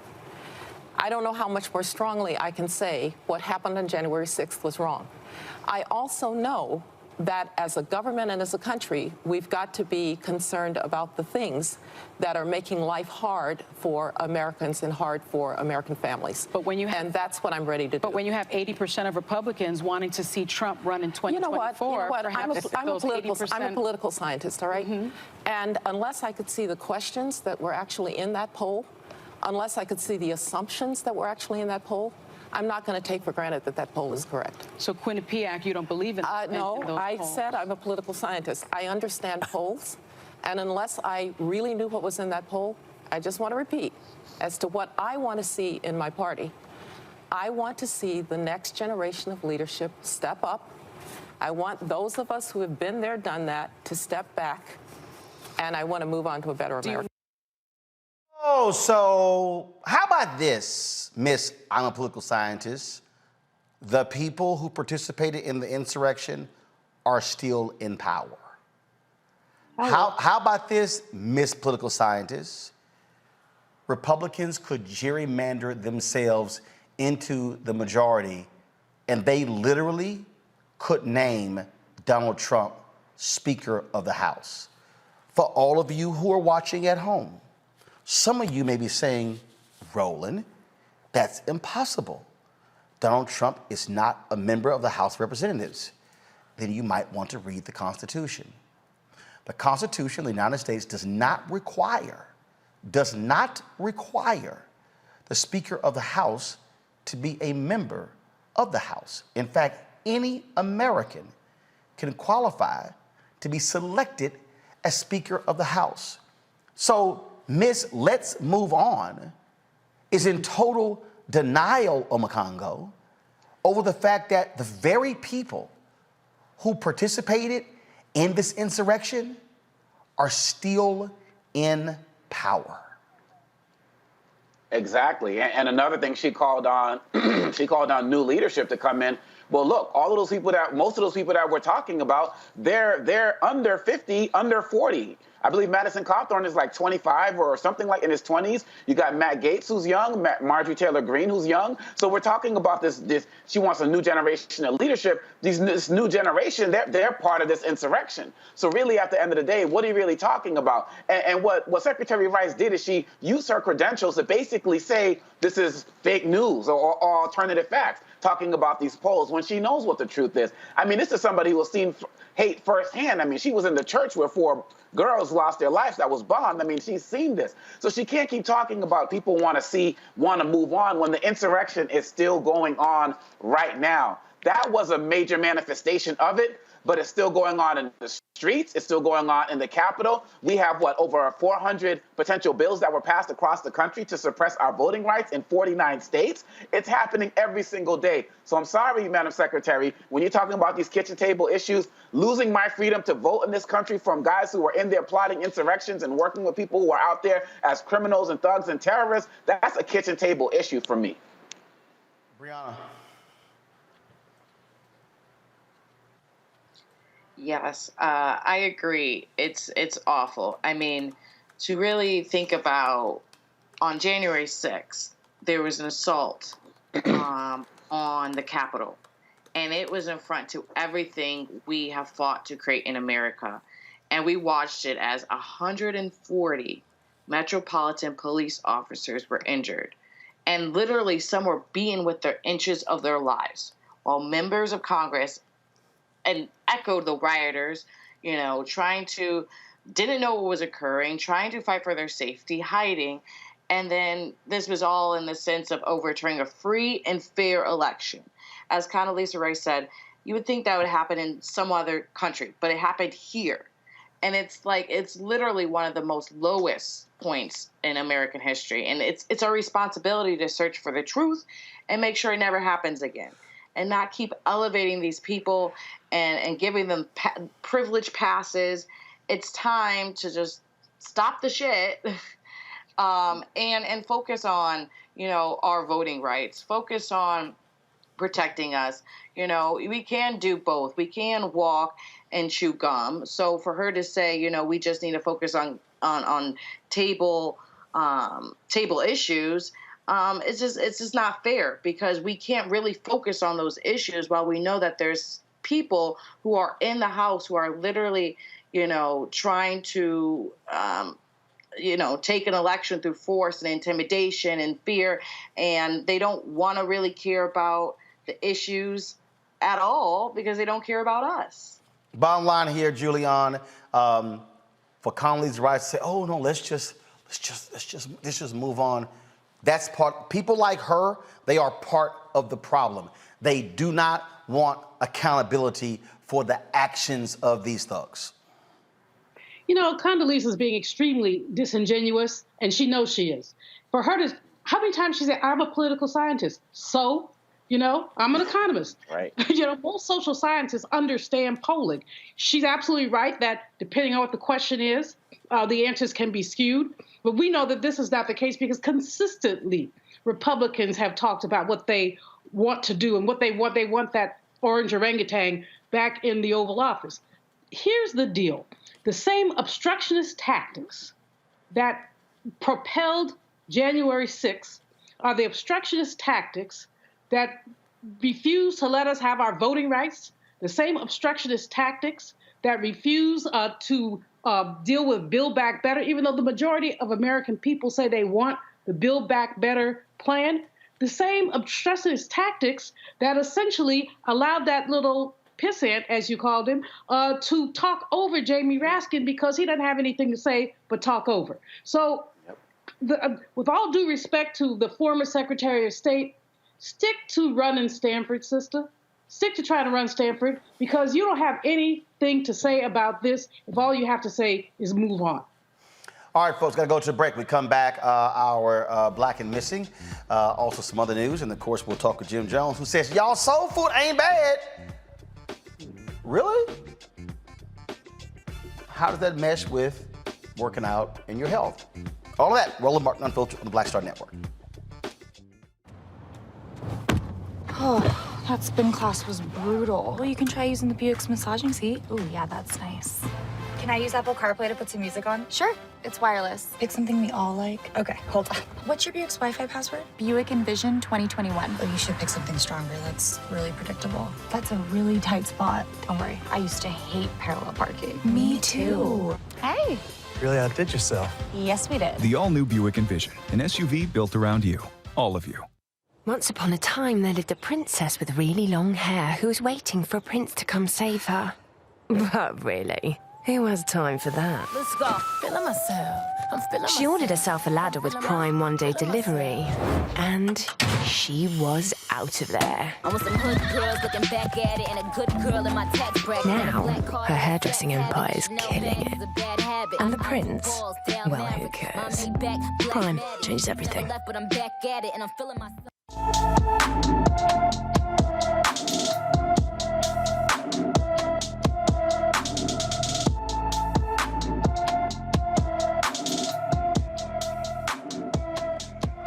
16-year-old Kanaya Babers LaMille was last seen on August 12, 2021 in Ukiah, California. She is 5 feet 5 inches tall, weighs 170 pounds, with black hair and brown eyes. If you have any information regarding her whereabouts, contact the Mendocino County Sheriff's Office at 707-463-4086, 707-463-4086. Folks, River Jesse Jackson Sr. and the Rainbow Push Coalition will host a rally for Jelani Day tomorrow in Peru, Illinois. Day, an Illinois State University graduate student, went missing on August 24th, and his body was later discovered floating in the Illinois River on September 4th. A multi-jurisdictional task force, including the Illinois State Police, the Bloomington and Peru Police Departments, LaSalle County Sheriff's Office and Coroner's Office, and the FBI's Behavioral Analysis Unit are investigating Day's death. His family is waiting for answers on how Day ended up in the river. Also, Julius Jones' request for a stay of execution was denied by an Oklahoma City federal judge today. Jones is on death row for killing an insurance executive in 1999.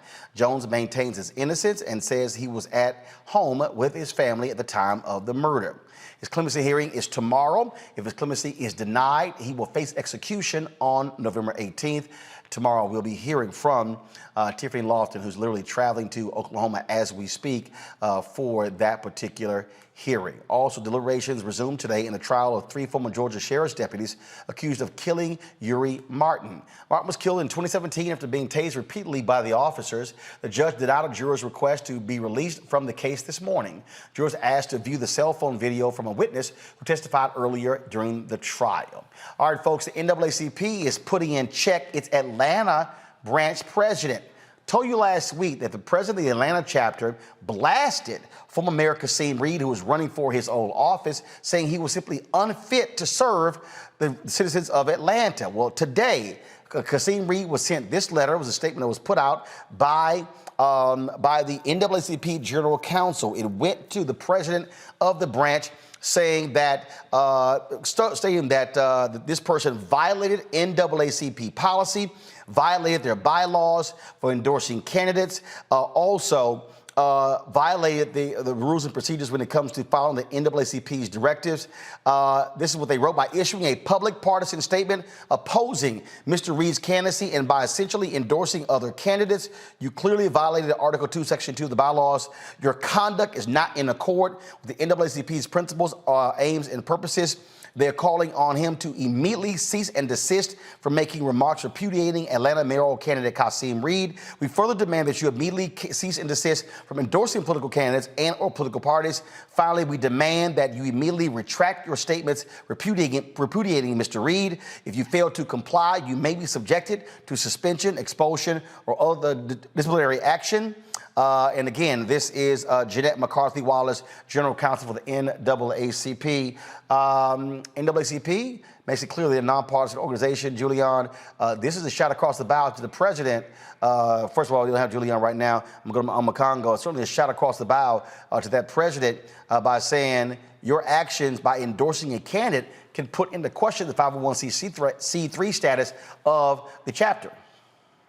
Yeah, this is like a real bombshell. I mean, hearing that letter, and we have to really be on notice as it relates to the NAACP, because really you already have this organization where everybody has a target on the NAACP. People are looking for reasons to come at you, and I feel like they need to be better than this as it relates to that. Now, I know that there are people out there who are saying, well, look what happened in the last election, and you got churches and different, evangelists that, endorse Trump and all of this other, and they're not supposed to do that, and their status. Look, we can't get into all of that when it comes to our own organizations. There's always going to be another higher level of scrutiny that comes towards groups like us. And so I really hope that the NAACP chapter there works this out, because we really don't want to get in trouble risking that type of status. And you can make statements and call people out, call folks to action, call them to do certain things that you feel like they may not have done before, without putting it in a way that makes it seem like you're endorsing somebody else. And so I think the NAACP has a lot of cleanup to do right now, and I think that letter speaks to that.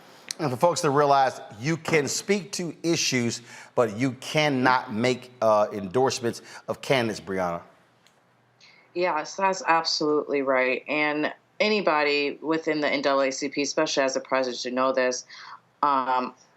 As you are part of the D9 as well, Delta Sigma Theta Sorority Incorporated is also a nonprofit, and we are not able to, speak on behalf of candidates and so forth. We, get out the vote and make sure everyone's educated, but you can't be partisan, and we know this. And so I find it appalling, and I don't think a mistake for that to occur, because no. This was not a mistake.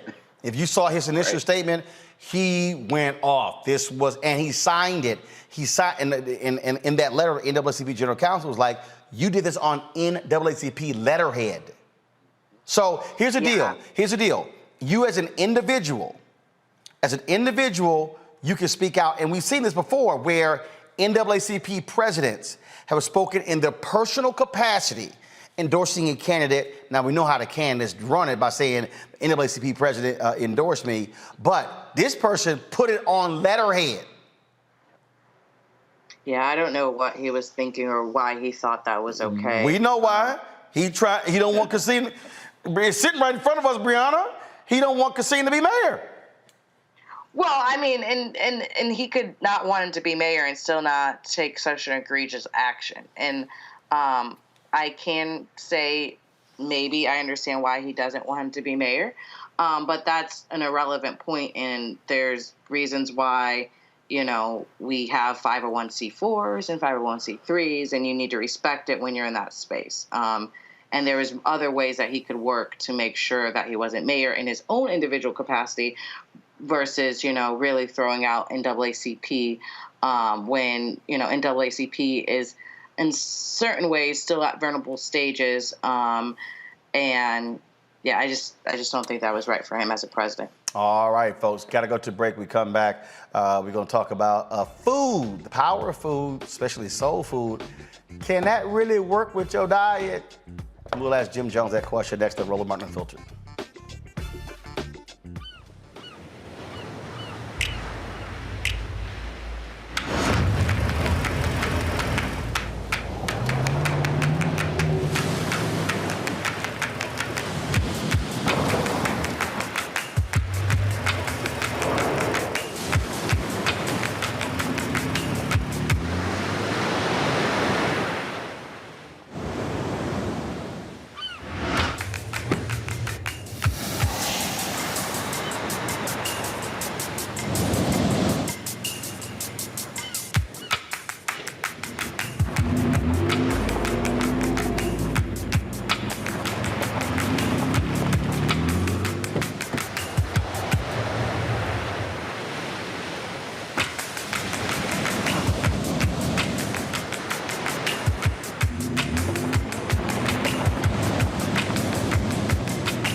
Maureen is saving big holiday shopping at Amazon. So now she's free to become Maureen the Merrier.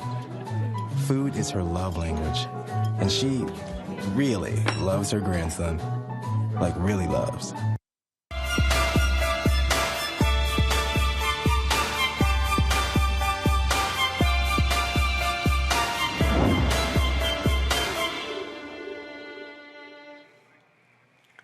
How many times have you heard somebody say, oh, that slave diet is killing you? Really?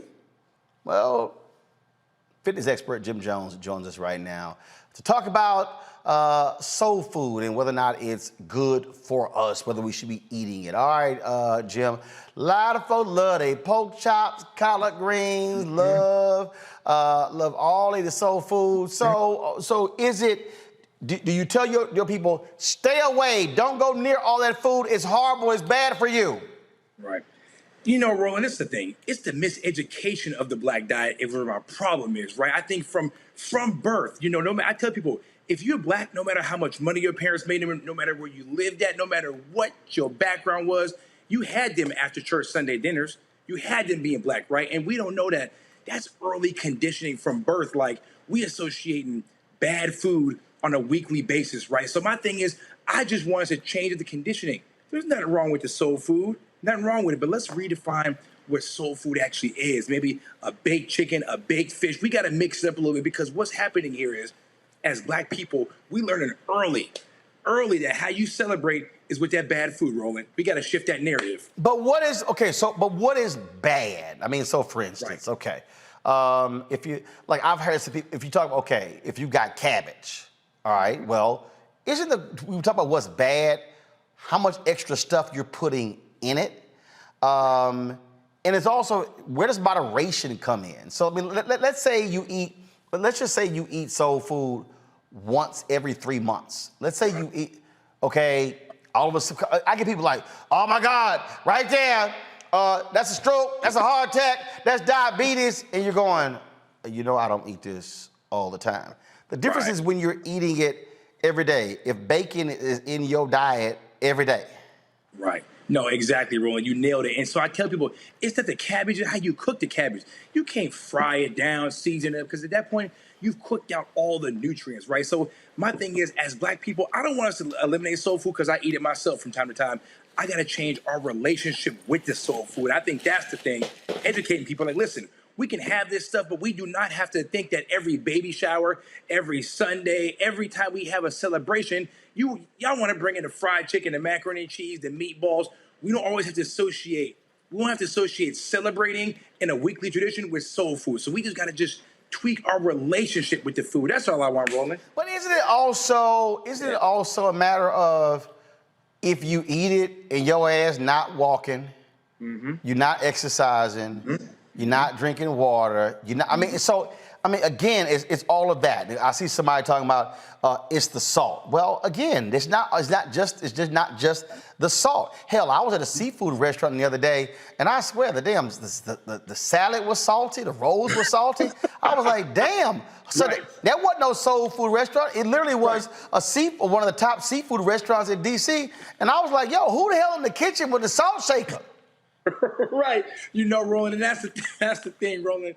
I tell people, you can eat the food, but we also got to associate, as African Americans, I want us to have, of course, we want us to have the good food, but we got to focus on doing a little bit of exercise too, right? You know, it's okay on Sunday dinners if you want to have that, right? But in the morning, let me get a Sunday squat challenge, right? Let me get a Sunday walk. So we have to link diet and exercise, right, to the foods which we love to celebrate with. Because like I said, if you black soul food is tradition, I love it myself, but it can't just be soul food Sundays, okay? Give me soul food and squats. That's the new hashtag, Roland. I need you to go ahead and tweet that for me right now, Roland.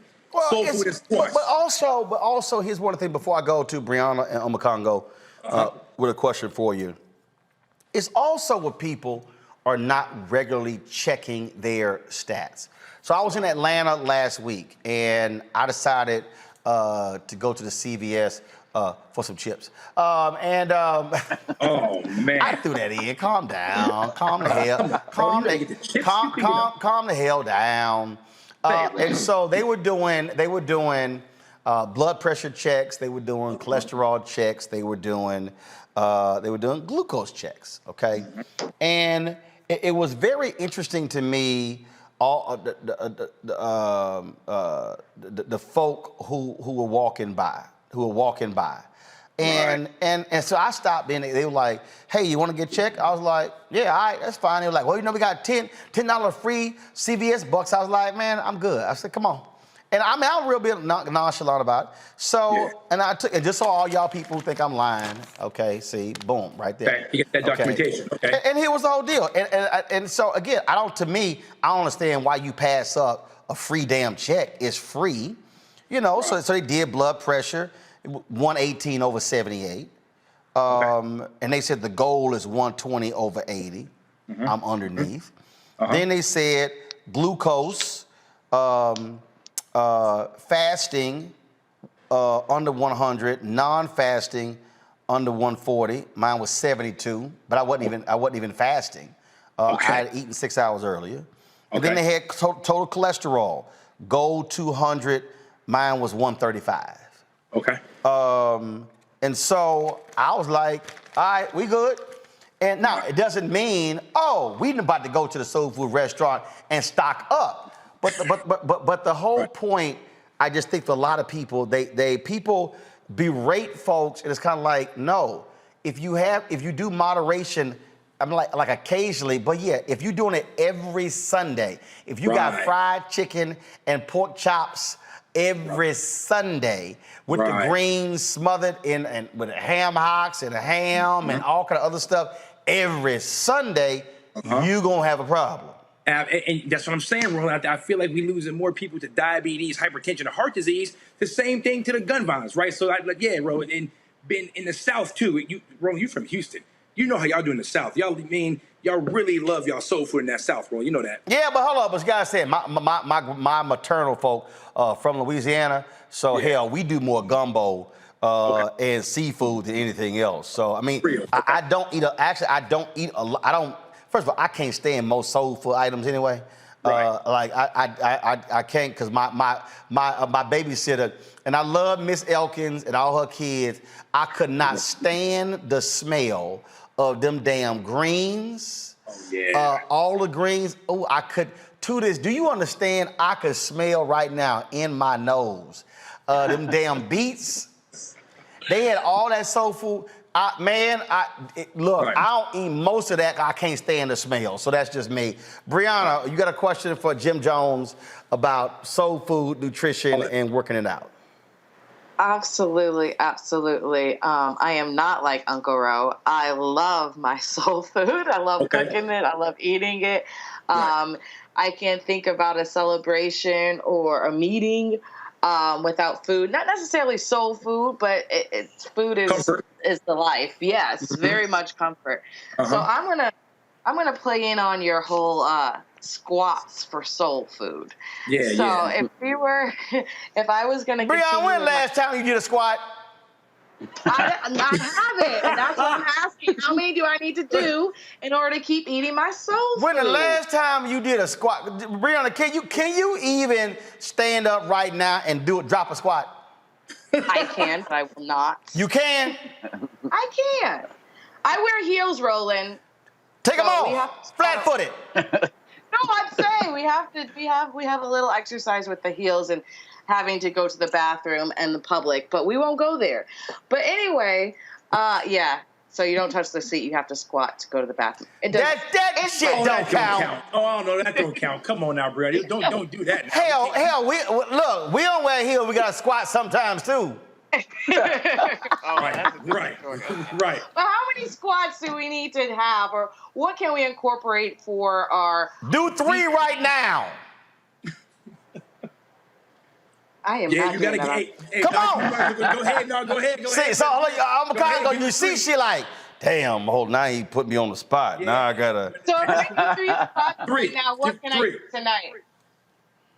3, I can eat 1 tonight. Hold up, I said do 3, and you said I want to do 1 tonight? I said if I squat 3 squats right now, what do I get to eat tonight? Okay, so you get to eat tonight, which you're probably already going to eat? 3-piece. No, Roland, no. Eat what you're gonna eat, because I'm willing to take a guess right now. Might not approve what your dinner is, so just go ahead and give them 3 squats off the top. Nah, hell no. First of all, let's see if she can do 3. Brent, we're waiting. I mean, the man put you on the spot. This is awkward. Hold up. I'm gonna go over here too. Come on. Let's see what you can do. Hold up. Zoom the camera out. Okay. First of all, you ain't even squatting. Arbery. You ain't even squatting. Zoom the camera out. You ain't even squatting. This is what you bending over. Right. You front. You bending over. Brianna, you bend over. That ain't no squat. Hey, He said squat. He said squat. He said squat. Come on. Go down. Come on, Brianna. Squat, damn it, squat. Come on. Another one. Okay. I'm squatted. My back is straight. Oh, hell no. Oh, whatever. Come on. You bending over. You ain't going nowhere, Brianna. You're not going nowhere. You bending over. Stop tripping. Oh, McConaughey, ask your question. Brianna tripping. She knows she bending over. She over here sitting. She over here. You guys are just trying to make me do too much. I did them. You bending over. You just poking your butt out and then coming back up. You ain't front. Go, McConaughey. Today is Mediterranean Monday, so I was going to eat soul food anyways. McConaughey, ask your question. I'm loving this. I'm loving this. Jim Jonez, is always a pleasure to talk to you, man. I've taken so much of your advice over these sessions, and I just appreciate everything you do.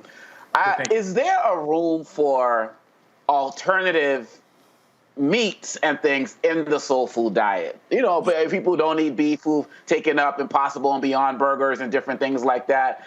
Or are you of the opinion of once you start putting in the substitutes, it's just not soul food anymore? Is that something we can look into as well?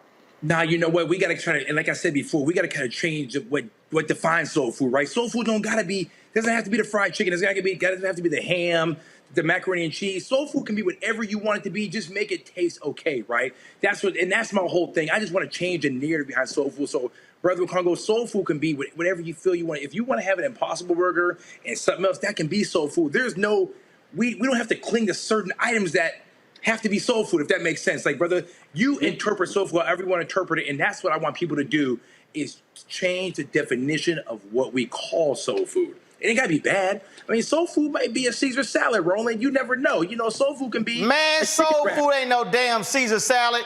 Brother, ain't no rules in life. You know, ain't no rules to the soul food thing. You just, you live how you live, right? Stop.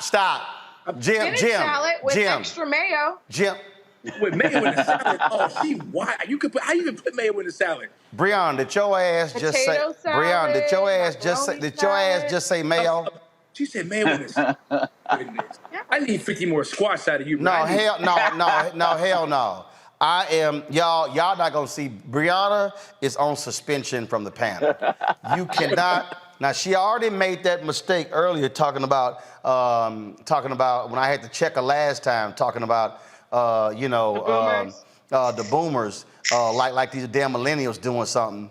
Right. But, but now you're gonna sit here and, girl, don't even, okay, look, I'm gone. Jim, go on to a final comment before I cuss Brianna out. She crazy. Yeah, listen, man. Talking about that damn mayo. Man, ain't no mayo in my house. If y'all been following Dionne Warwick's tweets, I'm with her 100%. Hell no, can't stand mayonnaise. Yeah. Well, I make it homemade. I love it. You make homemade mayonnaise? Your black card, your black card is in review status. Her black. Brandon, you hold up, did your ass just say you eat mayo with your French fries? Yeah, I like a good truffaglioli. Hey, y'all, turn her microphone off. This getting embarrassing. This getting embarrassing. Lord, Jim, go ahead with your final comment. She lost her mind. What? All I'm saying is, let's just change the narrative behind what soul food is, okay? If you need some more soul food advice, y'all can holler at me at Jim Jonez, GYMJONEZ. That's on Instagram, GYMJONEZ. Please, y'all, holler at me for different soul food ideas. I'm gonna get y'all right. Thank you, Roland. Man, Misrespect 90 said this on YouTube, but her waist snatched though. That's what they said. Yeah, they saying Brianna, she looked like she in shape. Y'all don't let the looks fool you. All right, because she also looked like she wouldn't eat mayonnaise. Lord have mercy. Lord have mercy. I'm sure a lot of your viewers eat mayonnaise too. Hell no, it's an honor. You ain't gonna never see a mayonnaise advertised on this show. I can guarantee you that. All right, y'all. Jim, I appreciate it. Thanks a lot. Let me go to a break. Then I'll be back on the non-mayo show, Roland Martin Unfiltered. Hell no, no mayo on the Black Star Network. Oh, that spin class was brutal. Well, you can try using the Buick's massaging seat. Ooh, yeah, that's nice. Can I use Apple CarPlay to put some music on? Sure, it's wireless. Pick something we all like. Okay, hold on. What's your Buick's Wi-Fi password? Buick Envision 2021. Oh, you should pick something stronger. That's really predictable. That's a really tight spot. Don't worry, I used to hate parallel parking. Me too. Hey. Really outdid yourself. Yes, we did. The all-new Buick Envision, an SUV built around you. All of you. Betty is saving big holiday shopping at Amazon. So now, she's free to become Bear Hug Betty. Settle in, kids. You'll be there a while. Ooh, where you going? No charcoal grills are allowed. I'm white. I got you, bro. Illegally selling water without a permit On my property. Whoa! Hey! You don't live here. I'm uncomfortable.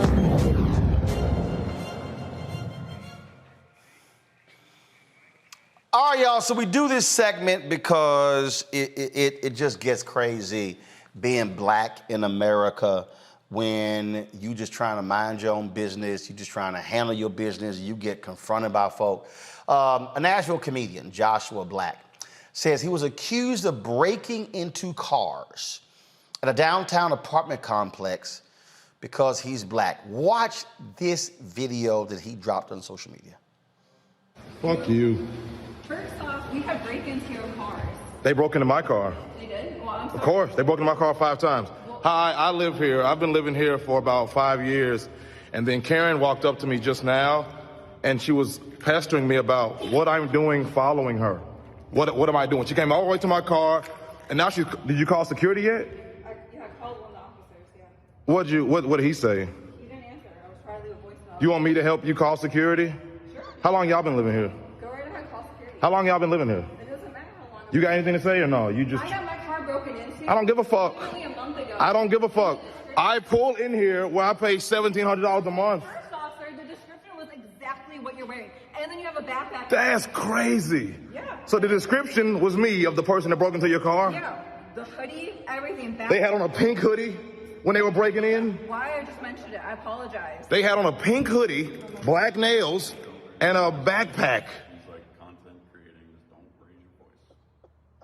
I mean, she did this. I'm not content creator. I'm a fucking influencer. If I wanted to, you'd be finished. Weird fuck. If you raise your voice. No, what, if I get more likes, I get more likes if a white woman walks up to me and asks me what I'm doing in my apartment. White, thank you. She's not white. All right. I'm Mexican. Thank you very much. She's Mexican.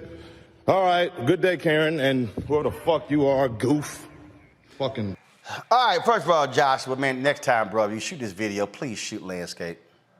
I mean, that way it fills the whole screen. I keep telling y'all, please stop shooting this way. Because see, then you shoot this way, come on, let's do the shot. I gotta put that screen on the back of the video. No, go to the preview shot, please. Come on. Preview shot, go to program. Preview program, thank you. Okay, I gotta do that shot. If y'all shoot landscape, horizontal, then of course I can get the full video in full screen. But see, Brianna, I guarantee you she like mayonnaise. We don't know that. I guarantee you she like mayonnaise. She may or may not. That doesn't take away. I guarantee you she don't eat French's mustard. But go ahead. I don't know what she eats. Whatever she eats, she needs to change that because it's not helping her mental ability. And she says she's Mexican, so I guess white Mexicans can. Yeah, they are white Latinos. So I mean, let's just be. Yeah, there is, but that doesn't mean just because you're Mexican, which is a white Mexican, that means it's okay for you to be racist. And I highly doubt when he said his car got broken in 5 times. So this is a thing that's been going on and on and on. So when she's saying they described it in a hoodie, so that one person is going to keep on wearing that same hoodie and it's going to be pink. Right. McConaughey, that's the one that did me. He was like, so the person was wearing a pink hoodie with a backpack. With black nails on top with black nails. Doing what was that for that movie? What do they call those? What the movie doing? Yeah, Spirit Fingers. Spirit Fingers. Oh yeah, bring it on. Yeah, man. He got her good, man. It's It's really ridiculous. And quite honestly, if she lives in the building, he lives in the building, he needs to go to whoever's in charge and talk about how he's being harassed. I mean, we got to start filing reports. I'm glad the documentation is there. I'm glad, the viral TikTok video happened, but I want to make sure that he's getting the protection and respect that he needs in that building. So he's got to make sure, file a report on her so he can start being harassed, because this fit the description nonsense. It's ridiculous. But at the end of the day, if security does come and you get the wrong guard, you just set up for more trouble. And so I think at the end of the day, he needs to make sure that he's getting protected within the building from people like her. Man, I'm telling you. Brianna, go ahead. I think I was going to say that, the joke in itself was, he said he pays $1,700 to live there. He need to buy a house. Well, that's another story. He's probably a millennial. We'll have that on a different day, different conversation. Yeah. But no, it's these things have been occurring over and over again. Clearly, their security is not strong. So who is he going to have to protect himself? Not let alone the property, right?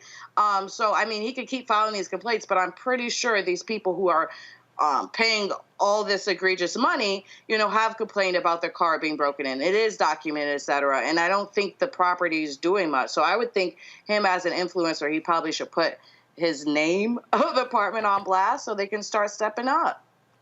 You know what's so funny? You keep talking about millennials and stuff. When I was in Atlanta, Judge Gundy, it was so funny. We were interviewing her for the show, and one of her staffers on McCongo was like, Judge, why are you always criticizing millennials? She said, because y'all do millennial shit. Dog, I hollered. And that's what I'm saying. Sometimes you gotta check them to doing millennial shit. All right, we gotta go. All right, that's right. Such as eating mayonnaise with your damn French fries. I'm team no mayo too, Roland. I gotta keep it real. No mayo for me either. Just keep it real. Hell no. Sorry, Brianna. Mad love, but I'm team no mayo. Man, if I was single and took you out and you had some mayonnaise with fries, you'd be paying for your own meal and getting an Uber home. I'd be like, no, she gotta go. No, can't bring her home, no mayonnaise with fries. What's wrong with you? What is wrong with you? I know Gen X has to have more chivalry than that over some shit. You mayonnaise and fries? You didn't see Pulp Fiction? Oh, goodness. You're missing a great delicacy. I'm sorry to hear it. Jesus. Man, I'm going to call some preachers. We're going to pray for you. I'll take the prayers. Not over mayonnaise, but I'll still take over the prayers. No, they're going to lay hands on you. We're going to get some holy water or something. All right, y'all. That is it for today's show. I am going to be in Houston tomorrow. Game 1. The World Series, my Houston Astros playing at home versus Atlanta Braves. I will be there. So game time is 8:05 Eastern. So Avis is going to be sitting in for a brother. I might pop in the first hour from Minute Maid Park in Houston, but she's going to be holding it down. Fisk University, I'm going to see you guys on Wednesday on campus. I'm a scholar in residence there, and so looking forward to that.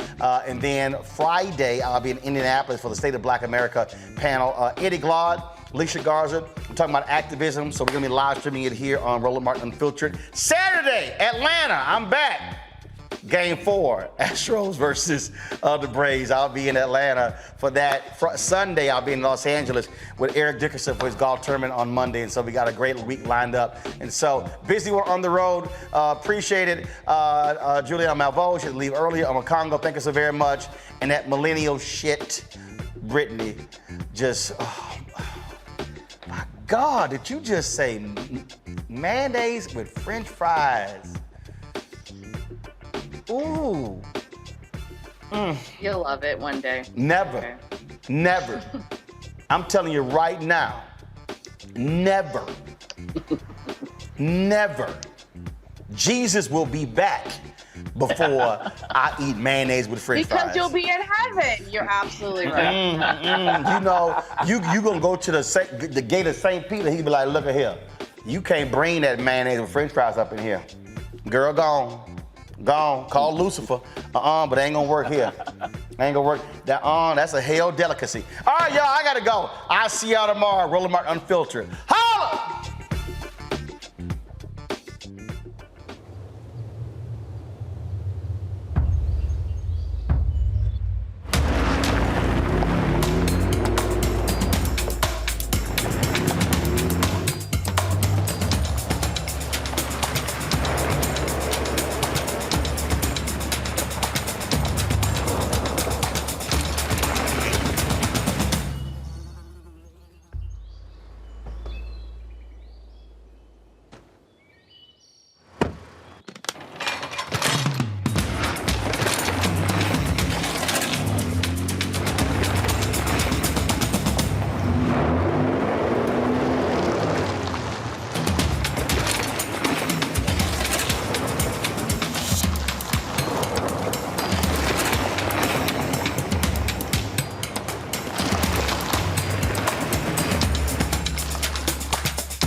To be smart.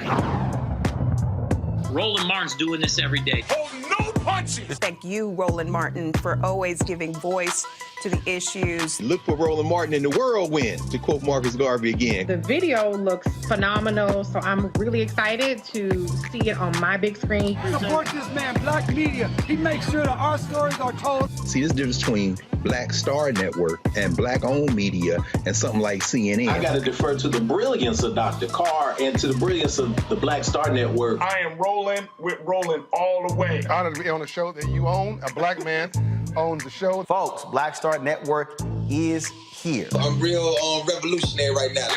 Roland was amazing on there. Stay black. I love y'all. I can't commend you enough about this platform that you've created for us to be able to share who we are, what we're doing in the world, and the impact that we're having. Let's be smart. Bring your eyeballs home. You can't be Black-owned media and be scared. You dig?